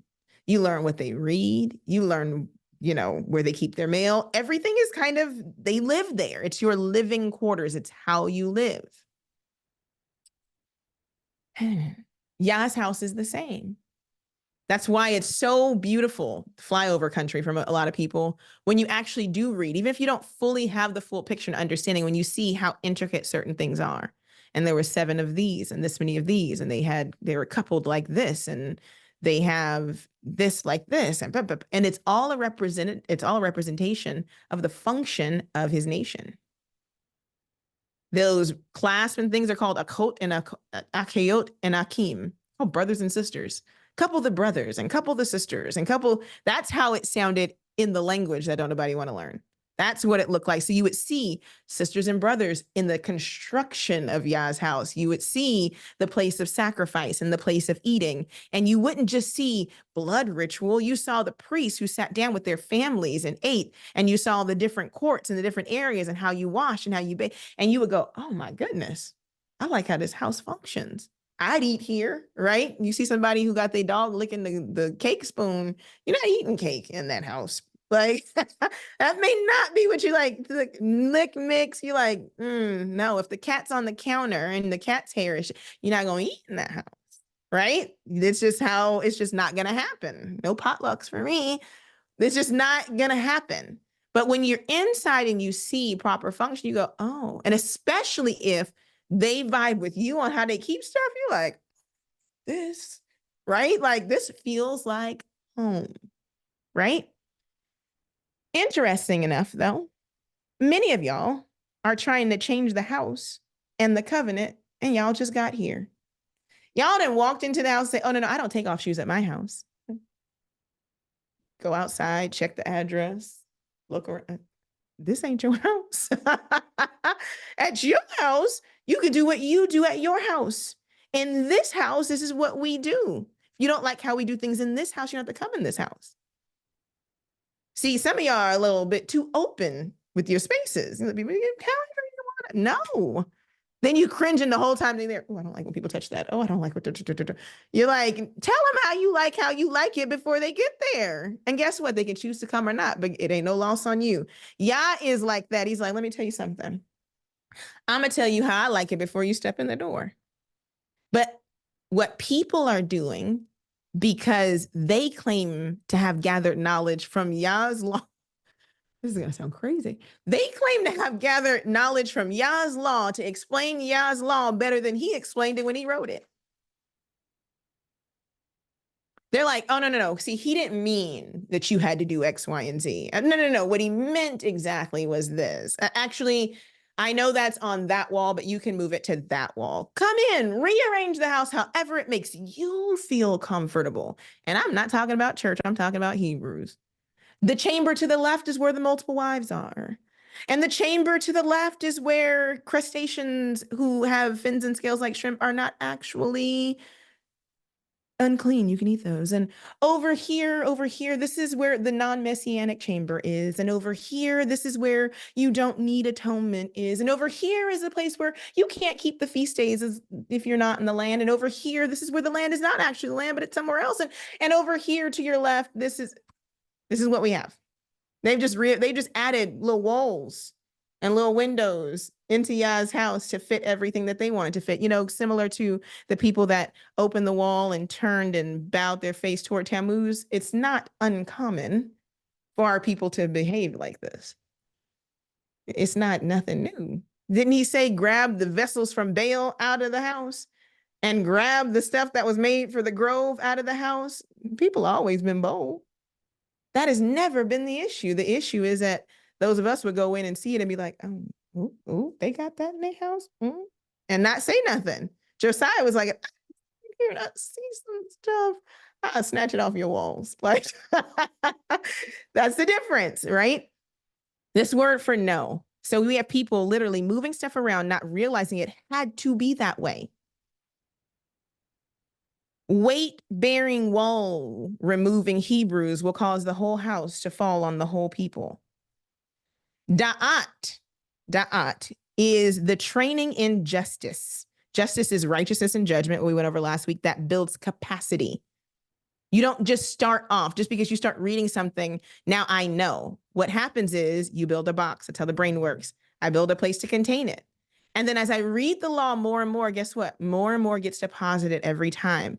Then it begins to be filled with the contents of the law. And then it allows us to recollect and retrieve the information for contextual application. It's not a one-time process. It's not a one-time thing. It's a continual process. Knowledge is training in the law. This comes from spending time and becoming acquainted with. Now, this is not this modern day version of acquaintance. That's an acquaintance, somebody I really don't know. The true definition of being acquainted with means to know them, to know them. So we try to like, it's acquaintance, it's a friend, but the idea of acquaintance, to become acquainted with something, can be used, I'll use in a sentence like, he wasn't very acquainted with that form of blah, blah, blah, blah, which means that he didn't really know. So it being applied to friends as that same way, it's like, not so much. So you can't just kind of take the definition you had. English definitions are the same. You have nouns, you have verbs, you have other things. Words have multiple ways that they can be applied. This idea of to become acquainted with means to know it, to spend time in it. How can you know someone and you haven't spent time with them? It's impossible, right? You'll know what you can know in that framework, but until you've entered into their house, until you've begun to da'at them, which comes from the root word for yada. Yada is like intimate, close. It's mainly used between husband and wife, and Yah and his people. This idea of da'at is knowledge that is acquired through knowing, with the basis of it being to be interpersonal, but it's not relational in the way of a husband and wife. How can you know Yah if you haven't spent time with him? That's why Yah says, is it not to know me? I'm trying to get to know you, and you trying to get to know everything else but me. There's so many verses in scripture where Yah literally says, here, Proverbs 18:15 says, an intelligent heart acquires knowledge, da'at, and the ear of the wise seeks knowledge, da'at. The heart wants to know intimately, and the ear is listening intimately. Psalm 139, 1-6 says, Yah, you have searched me and known me. It's wateda, same root word. You know, yada'at, yadata, when I sit down and when I get up. You understand my thoughts from afar. You know what was so cool about David's relationship? Because he knew what Yah knew about him, he became reciprocal. If you are trying to know like me like that, I should be trying to know you like that. That's the function. Where's another one? I'll give you another one in a second. So this word da'at is where we actually get our English word. It's very closely connected. You probably already thought about it, is the word data. Data. Data is based upon observation and interaction, specifically referring to Yah. Check this one out. The judgment of Solomon is a perfect example of this function of da'at. I think I went over this with you all before, so if I did, then for those of you who've gone over this verse, it's fine. We're going to go to 1 Kings 3:16-28.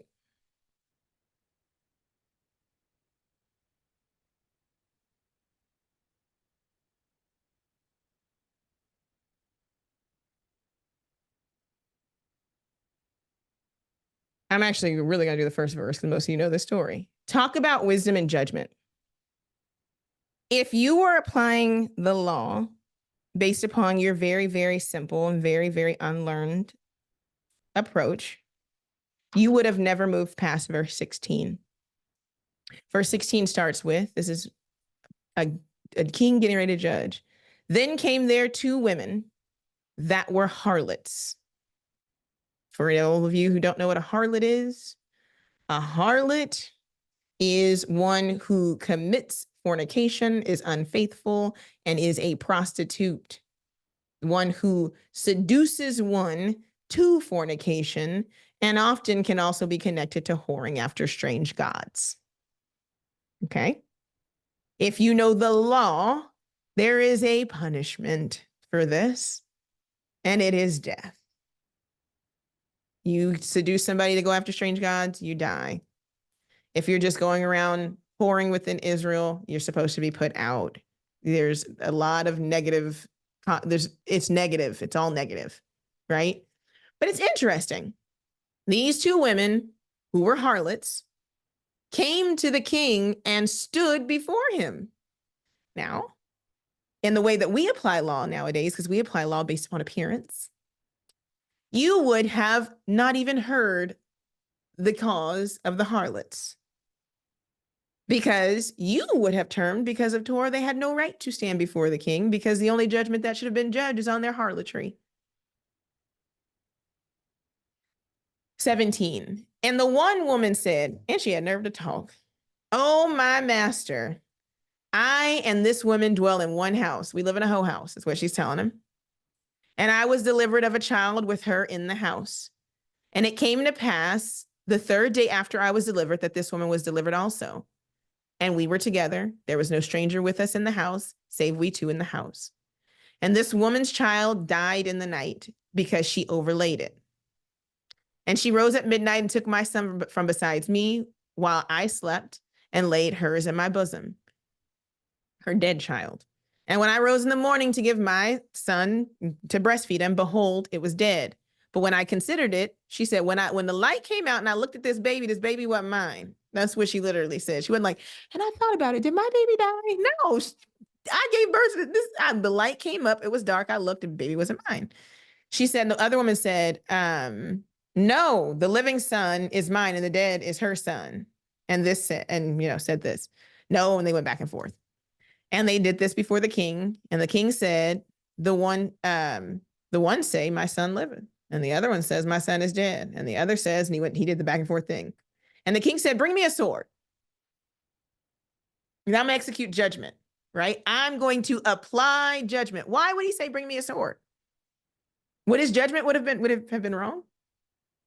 He was literally applying both to the previous issue that we encountered in verse 1. Like, these babies shouldn't even be here, really, if you want to talk about just law. He goes, "Bring me a sword." And they brought him a sword. So they probably thought, "Oh, he about to kill us both." That was the thought. He was like, "Oh, he didn't hurt us out and he gonna kill us."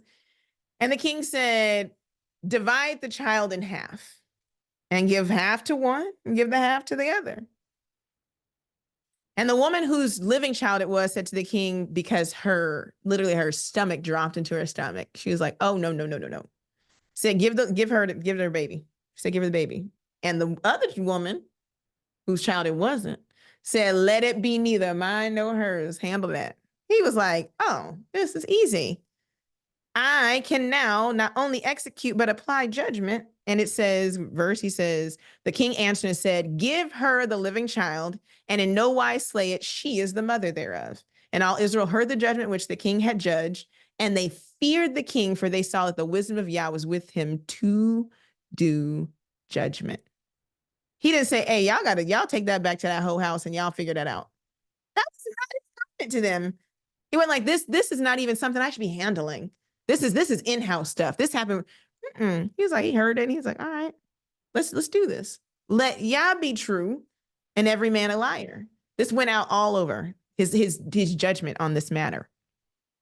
And you know why? Because it came from not only spending time in the law, but knowing Yah's heart. Torah has a heart. Torah is not just instruction. Torah is not just to destroy people. Yah says out of his own mouth, I don't want anybody to perish. And then you got people saying, "Well, I want all these people to perish." It's like, gosh, your heart is not even aligned with Yah's heart. It's not it. Another one. The tree of data of good and evil. Da'at, right? It's the tree of the knowledge of good and evil. This is the same kind of knowledge. It's a knowing. I'm going to tell you something. And if you haven't heard this before, you can be like, "Hold this crazy. Hear me all the way out." The tree wasn't the problem. The tree wasn't the problem. Yeah, I wasn't like, "The tree is the problem. Do something about the tree." He's like, "I'm going to give you a commandment." Think of it like this. The tree of the data, I'm going to use it like that, of good and evil is like a storage drive. You walk into an office, there's a storage drive sitting on a desk. The storage drive sitting on the desk is harmless. As long as the data stays on the storage drive, it's not a harm to anybody. It's not a harm to your computers. It's not a harm to anything. It's there. Person tells you, "Hey, do not plug that drive into any of these systems in here. It will completely kill the system. It's going to input data into the system that is not supposed to be in there. I just got this computer cleaned off. I want it to function like this. It has stuff on it, but I can tell you what's on the storage drive, actually. You don't have to plug it in because there's corruption on the storage drive. So instead of plugging in, let me just tell you about what's on the storage drive. You don't have to actually plug it into your computer." In any of our offices, we'd be like, "Bet." We put a little sticky note on it, probably drop it in a drawer. "Do not use this storage drive. Bothers no one." Anybody that comes in contact with, like, "Oh, I don't want my computer messed up." We're done. We don't have to see it. You know where the harm comes in? When you take the storage drive and you plug it into your computer because you just want to see what's on the storage drive. Said it was some good stuff on it. I want the good stuff too. Was it the fruit in the tree or the consumption of the fruit that was the problem? It was the consumption. It was inputting the information into the system that you were told was corrupt. You see, a lot of us, we think pigs are evil. We're like, dirty, nasty pig. And I'm like, you're silly. Pigs are not bad. They're not for you to eat. Pigs have a function. If it wasn't for pigs, then there would be garbage. And if there was too much garbage, then we'd be overrun. And they're needed. The scavengers, the vultures, the things that you cannot eat, they're not bad. They're functional in their function. They're not food for you. Don't call it a pig bad, right? Unclean. Look at that unclean shrimp. Shrimps are not bad. Crustaceans are not bad. They're not food for you. Guess what? They do eat up all the stuff. They're like the filter on your fish tank. There's so many of them because they clean up oil spills. They clean up all kinds of interesting things. You are not to eat them because the data in them will corrupt your system. But guess what? They are also not unclean to other unclean things. How about that? How about that? Right? Evergreen trees. I'm just trying to put some things into perspective. Goodness gracious, go outdoors. The evergreen tree is not against you. You may not cut it down, deck it with silver and gold and bring it into your house. But my goodness, they let off an amazing scent in the forest and they provide oxygen. Trees are good. See how you can have data and it be corrupted because you only think in one way? Pumpkins, because it's almost fall. Pumpkins are not bad. Jack-o'-lanterns are, right? But pumpkins are actually a gourd that is in season during the fall and the winter because it's good for you. Eat the gourd. Eat in season. Don't be walking by the store like, ooh, see them pumpkins. Like, you guys are doing the most. You're doing the most. I'm not going to buy a pumpkin because they're putting these out for Halloween. Ooh. They grew them back because if you ever grow anything, you start growing them like way back early in the season. They take like 7 months to get to their full size. They're in season. That's why they used them as gourds for jack-o'-lanterns because they were in season. Had it happened in spring, they probably would have used something else. But it is the fruit of the season and they use it in their rituals. Does not make it a bad thing. There's nothing wrong with it. Pumpkin curry is amazing, by the way.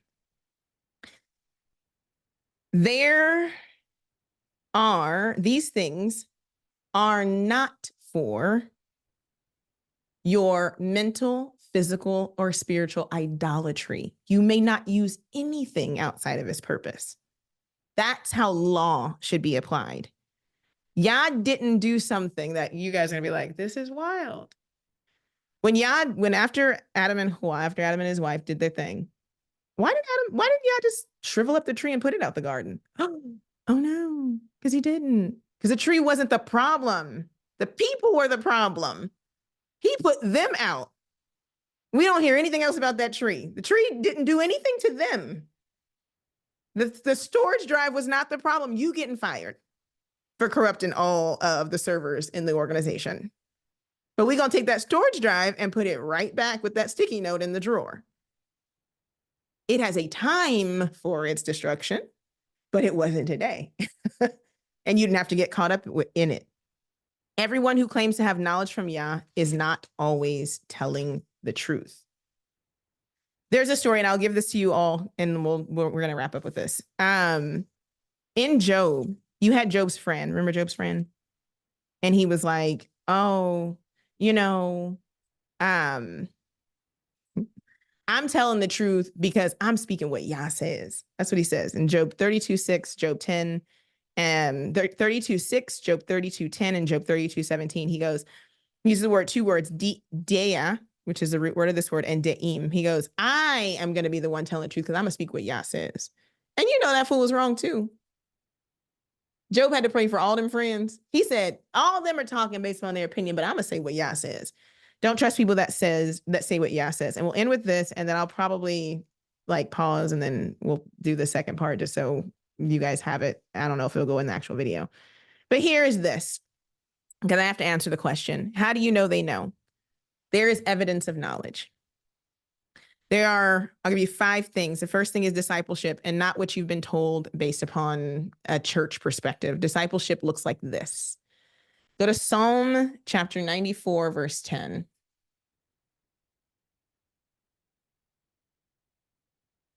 Psalm 94:10 says, he that chastiseth the heathen shall not he correct.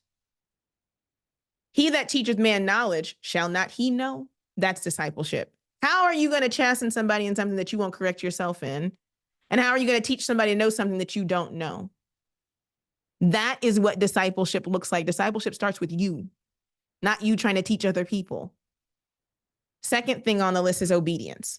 You know what obedience is. If you don't, that's a word for your homework. Third thing of how you know they know is judgment. Not people who just sit around looking at things, but who are willing to execute judgment according to Torah. Because the same judgment you apply to somebody else, the judgment you're measured by. That's why a lot of people don't want to judge. Number 4 is honesty, truth. Have to operate in truth. Truth is comprised of the beginning and the middle and the end of something. You have to know. You have to know the word. You have to know how to apply it. You can't apply it isolated to just one instance. Solomon was a perfect example of that. And then number 5 is wisdom. Wisdom is important because wisdom tells you that a person's palate has changed. Wisdom is about literally being able to know and know because you have tried it and you've tasted it, you've ingested it. Don't tell me to eat something you haven't eaten. Don't tell me to chew on the word that you haven't chewed on. Don't tell me to walk down a path that you're not either haven't walked down or not willing to walk with me because you trust Yah like you're telling me to walk down that path. That's wisdom. Wisdom is literally to have had the milk and to then move to mashed solids and then move to full solids, and then also knowing the difference between putting a tomato in a fruit salad. That's wisdom. Wisdom is knowing it's a fruit and not putting in a fruit salad. Wisdom is knowing how to apply things based upon the situation. It's knowing. I cannot end. I know I've kept you guys long. If you have to go, you have to go, but I have to get to this part. I have to. There's no way I can't because there's only 4 notes. So we're going to go. We're going to go. You have to go. Go. But I have to go further. Go back to Jeremiah 22. I was going to end right there. But we're going to go back because I have to give you the other part, or we're going to have to backtrack next week. Jeremiah 22, and we're going to go right to verse 17. So he goes through and he says, wasn't it well with Josiah? He judged the cause of the poor and the needy. Then it was well with him. Was not this to know me, saith Yah? Now we know what it means to know. Now we know what we're required to know and how we're required to act when it comes to justice. We know what it looks like in function. That was my main goal, to show you, like, this is what it is. This is how it functions. Give you some examples. But oftentimes it's a lot easier to give you negative examples. And that's what the second part is. The second part says, but you, your eyes and your heart are not but for thy covetousness, and for to shed innocent blood, and for oppression, and for violence to do it. If you know the positive, you can say, oh, okay, I see a person has all these positives. But if you don't know what the negatives are, you will mingle the negative with the positive and you'll miss the whole thing. So I got to give you the negative. How do you know they know? They do these and they don't do this. And then I'm going to finish with what they're actually doing. And you have to see it for yourself. It's going to blow your mind. What does it mean for your eyes and your heart to tell on you? He says your eyes focus on appearance. They focus on what's at first glance, and they focus on what something looks like. That is not the application of justice, and that is not how we judge. We just saw that. But that's what your eyes do, right? Not your eyes, but, you know, them's. And your heart, what is your heart? It is the authority within your inner self and your inclination. Your eyes and your inclination are how you judge things. It just feels good to me in my spirit. I just like watching it because it's this. Okay. That's not what we've been told to do. We weren't told to do that. There are words for discernment, but this is not it. He says, do not get caught up with what your eyes see, what you glance at, what it looks like at first appearance. Those people were sitting down having Passover and were the priests of the grove. Don't look at what your authority within says. The heart is deceitfully wicked above all things. Who can know it? No, no, no, no, no. Don't let your inner self, don't let you be your filter, and don't go based upon your own inclination. Lean not on your own understanding. He says, because your heart is for covetousness, gained by violence. People gained by violence, ill-gotten greed, gained due to personal or financial deficit. This literally means that people are making decisions based upon what they don't have. Don't let the money part get you caught up. When you are poor and needy, you will make decisions. You will seek out that fellowship. You will seek out that man. You will seek out that group. You will seek out those people because you are trying to fill a void that you believe you have. Covetousness is not just always wanting what somebody else wants, but it's also being willing to do what it takes to get it by whatever means. And a lot of times, because people have a deficit, they don't feel like the means by which they meet the deficit is always bad. We've all done it. We've all done it in one way or another. We've taken the job y'all told us not to take because it's paying more. We took the job because it was important. We took the thing. We do it all the time. And it's based upon our need, our belief in personal deficit. If I don't do this, then that's where covetousness comes from. I'm not going to be important. I'm not going to feel X, Y, and Z. The next word he says shed innocent blood. You want to see the demise and the hurt of the innocent because you're only operating based upon face value and based upon your own inclination, which means that you're not judging righteously because you're looking at things through your own lens, which then creates violence and it creates hurt for the innocent. The next word here is the word asak, which means oppression, brutality, injury, fraud, anguish, and extortion, literally a crushing. You're willing to crush people and for the oppression and for the violence to do it. Each of these things actually fits perfectly into the framework for what Yah hates. People always want to talk about what Yah hates and what's an abomination, but those very things are things that we often practice all the time, and we don't even realize it. If you go down and talk about what Yah hates, these 6 things does Yah hate. Yea, 7 are an abomination unto him. A proud look. See that word there? Ayin. It's literally what it is. It's a proud look. This idea of a lifted up eye. It's an appearance, one who looks at appearances. You think that you can just look at something and judge it? That's bold. I got this. I'm going to take care of it. I can cast judgment just because I saw it. No. A lying tongue. Hands that shed innocent blood. That means wanting to see the demise or the hurt of somebody, even if they're innocent, or not seeing if they are innocent because you looked at what you want or you looked at the appearance of something and you move based upon that. A heart that deviseth wicked imaginations, people that just think up wicked things. I've had, and not to make it about me, but we've all had this happen where people say, I knew that was true. I knew by the way she shaped her eyebrows that something was wrong. Really? You just thought it up? Wicked imaginations, literally, you have evil and calamity and sin and injustice. Anything that you think of and haven't tried it is considered something Yah hates because your inclination, your authority within, and your inner self gave you that. Your heart, which is deceitful above all things, did not pass it through judgment and Torah, and you devised an imagination of injustice and sought to apply it to somebody. Feet that are swift running to mischief. Literally, the word here is ra. Feet that are swift running to things that are dysfunctional. The last one, number 7, because it comprises of all of these. And he and she that sows discord amongst the brethren. Each thing that is not done and does not pass through judgment sows discord amongst the brethren and is the workings of the false prophets, false teachers, and the people who are of us, from us, but not of us. That's how you rig your checklist. People who do that stuff, that is an immediate absolute no, because Yah said he hates it. If Yah says he hates it, you ride like Josiah. Yah hates it, bet. Easy. Many of us are listed here. Our leaders, our teachers, our mores, our friends, yet we count ourselves amongst the righteous. Can't be. We necessitate realignment.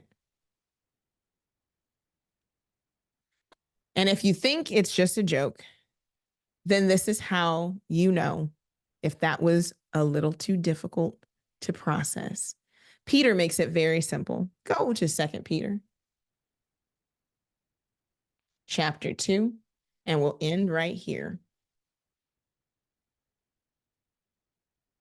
He says, there are false prophets amongst the Christians. Oh, there was false prophets amongst the Americans. No, there are false prophets amongst the false religions.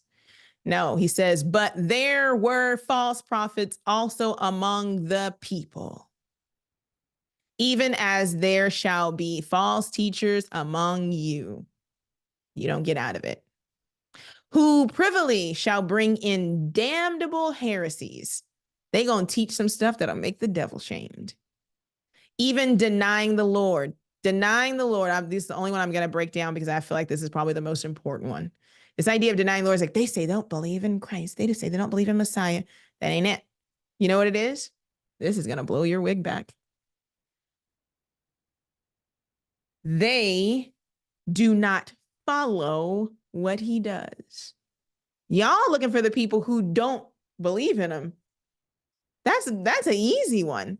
How about the people that teach Messiah but don't behave like Messiah? How about the people that teach Messiah and his compassion but are not compassionate? How about the people that teach love and kindness and patience and the execution of judgment, that teach the rightful division of the law but don't do it? How about the people that teach the man who beat the money changers but won't do it? How about the people that teach the man who was bold enough to stand in the face of the Pharisees and the scribes but don't do it? That is a person that denies Christ, because you won't be. How can you say you follow somebody and you won't do what they do? If he's the king, then your behavior should be in alignment with the king. And anytime your behavior is not in alignment with the king, you don't justify it, you condemn yourself. And then you realign with the king. What did the king teach? What did the king eat? Where did he go? What kind of people was he amongst? How did he treat women? How did he treat women? How did he treat widows? How did he treat orphans? How did he treat the poor? How did he treat the needy? You have a literal physical blueprint. Anybody teaching Messiah and not doing the work of Messiah is denying Christ, and they are worse than the people who say he doesn't exist at all, because he's not transforming you. Why would I believe in him? You're worse than the person who says he doesn't exist at all. You are worse than the people who say he's not Messiah at all, because you won't follow him as king. Oh, I know he's king. That's where my verse, the earlier one, came from. He said, it'd be better if you were blind, but you're not, so your sin is still upon you, because you see what he's doing. You see how he's behaving in scripture. You're teaching it amongst your fellowships, but you don't walk in the same thing yourself. You say all power in heaven and earth is in his hands, but you won't give the power of your deceitfulness over into his hands. That is what it means to deny him. Even denying Yah that bought them, and bring upon yourself swift destruction. And many shall follow their pernicious ways, by reason of whom the way of truth shall be evil spoken of. Anybody know the way of truth being evil spoken of? And through covetousness shall they with vain words make merchandise of you, whose judgment now of a long time lingereth not, and their damnation slumbereth not. He's like, oh, it's quick upon them. For if Elohim spared not the angels that sinned, but cast them to hell and delivered them into chains of darkness to be reserved unto judgment, and spared not the world, the old world, but saved Noah and 8 persons, a preacher of righteousness, bringing in the flood upon the world of the ungodly, and turn not the cities, and turning the cities of Sodom and Gomorrah into ash, condemn them with an overthrow, making them an example unto those that after should live ungodly, and delivered Lot, vexed with the filthy conversation of the wicked, for that righteous men dwell among them, and seeing and hearing, vex his righteous soul from day to day with their unlawful deeds. Yah knoweth, Yah knows how to deliver the ungodly. How to deliver the godly out of temptation, and to reserve the unjust unto the day of judgment to be punished. Don't trip. But chiefly them that walk after the flesh in the lust of uncleanness and despise government. They don't like the nation. They don't want to do the national work, because the national work means they have to do their work. They rather do the church work. They rather be your more and your preacher. They don't want to do the governmental work. They despise the work of actual order and structure, because it puts them in their place. They are not above the law. No king, no teacher, no priest, no leader is above the law. And that's why they don't teach it in its fullness, because it's applied to them too. Presumptuous, premeditated are they, self-willed. They are not afraid to speak evil of dignitaries, whereas angels, which are greater in power and might, bring not railing accusation against them before Yah. But these are natural brute beasts, made to be taken and destroyed, speak evil of things that they understand not, and shall utterly perish in their own corruption, and shall receive the reward of unrighteousness, as they that count it pleasure to riot in the daytime. Spots they are, and blemishes, sporting themselves with their own deceiving while they feast with you, eating the Passover bread, but out in the grove.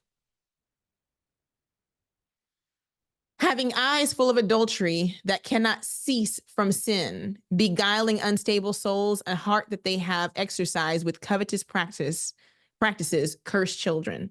Literally people teaching and still doing the same nasty behaviors that they have no business doing. That's why you have these people who are perverse and have multiple wives, or divorced multiple wives and have multiple families, because they have perverseness that they have not corrected. They're still doing the same things. Used to drive me crazy when I used to be in this walk. I'm like, am I the only person that has stuff that y'all's working on me on? Because these people act perfect. These people still smoke crack. They still smoke weed. They still watch porn. These people who are your teachers still do this stuff. They still hang around people who beat women, who talk about women. They do not uphold the government of Torah, and they do not uphold Yah's heart. And I'm telling you what I know and not what I heard.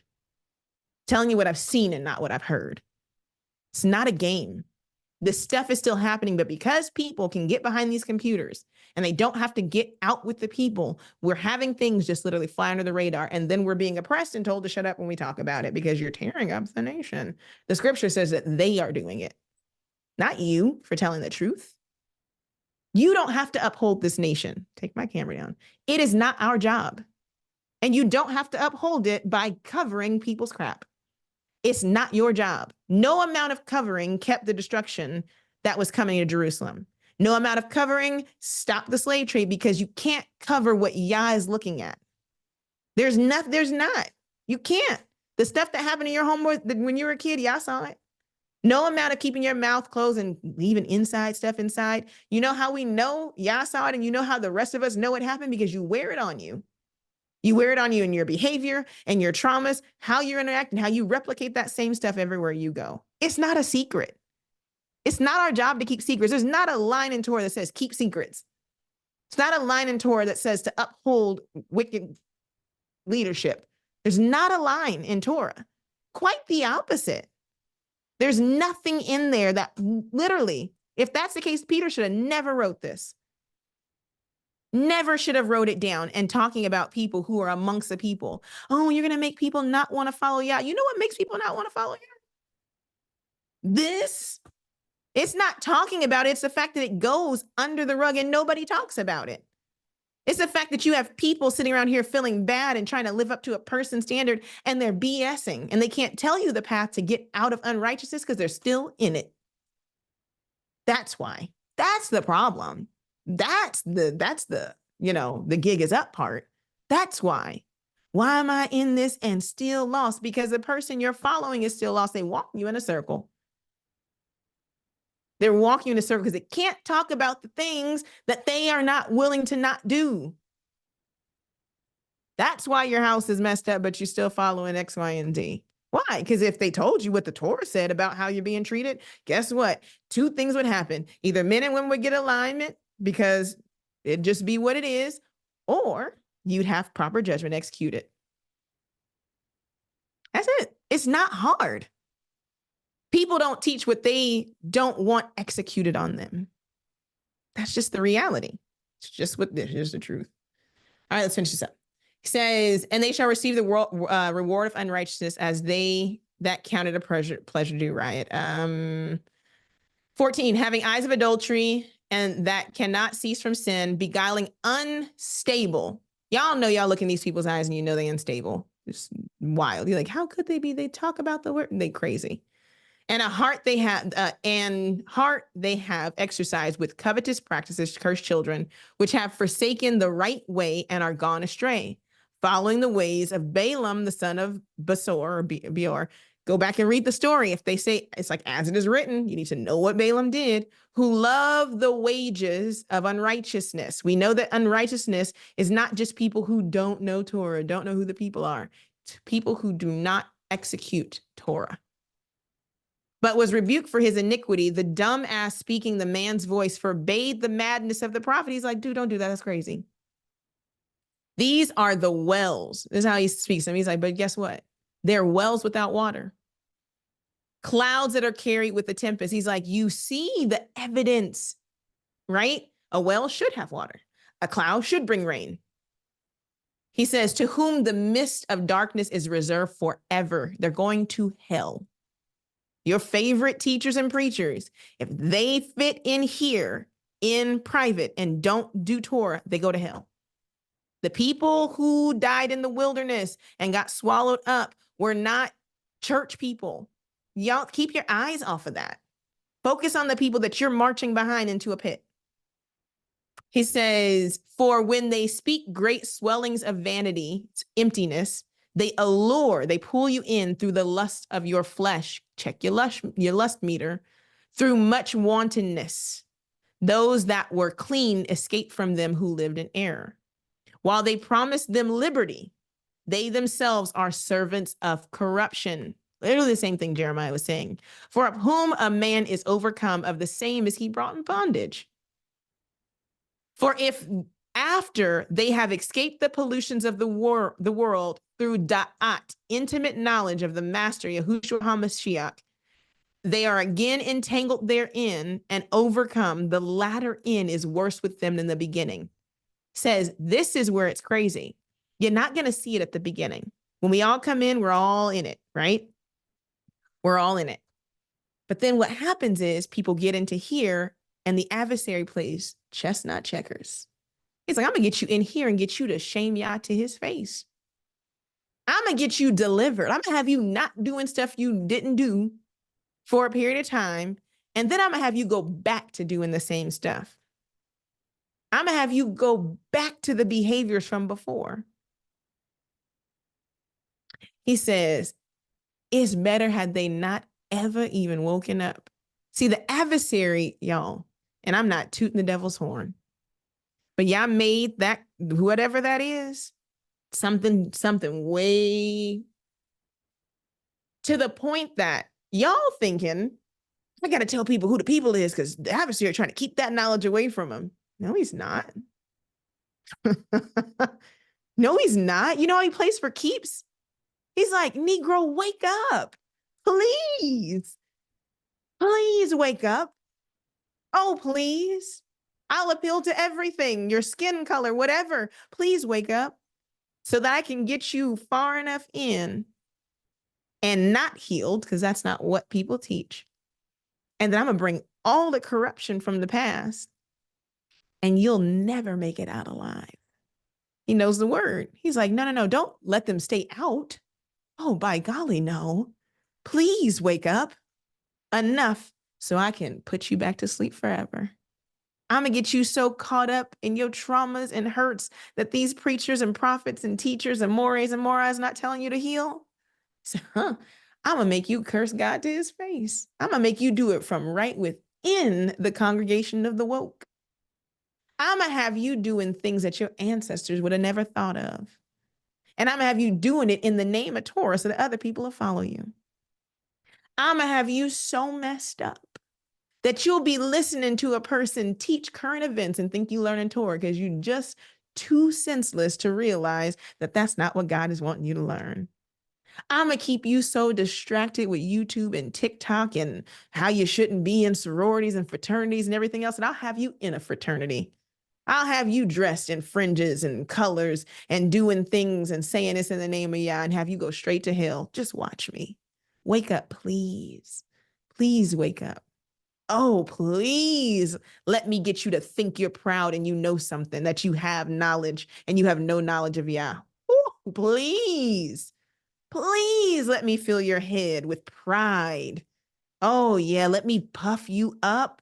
Let me get you all built up. Let me say you've had your identity restored, and let me have you walking in that, and I'll make you stumble right into the pits of hell. Please wake up. I'm begging you to. And listen to these preachers who were not called, but you won't know the difference because you haven't read the word. I have. Please wake up. I'm going to put words in their mouth and Yah's going to allow me. Because according to his word, he will entice you by the idols that are set up in your heart and those traumas and things you don't want to hear. Please wake up. Please. Oh my goodness. Please let you listen to these disenfranchised, traumatized people.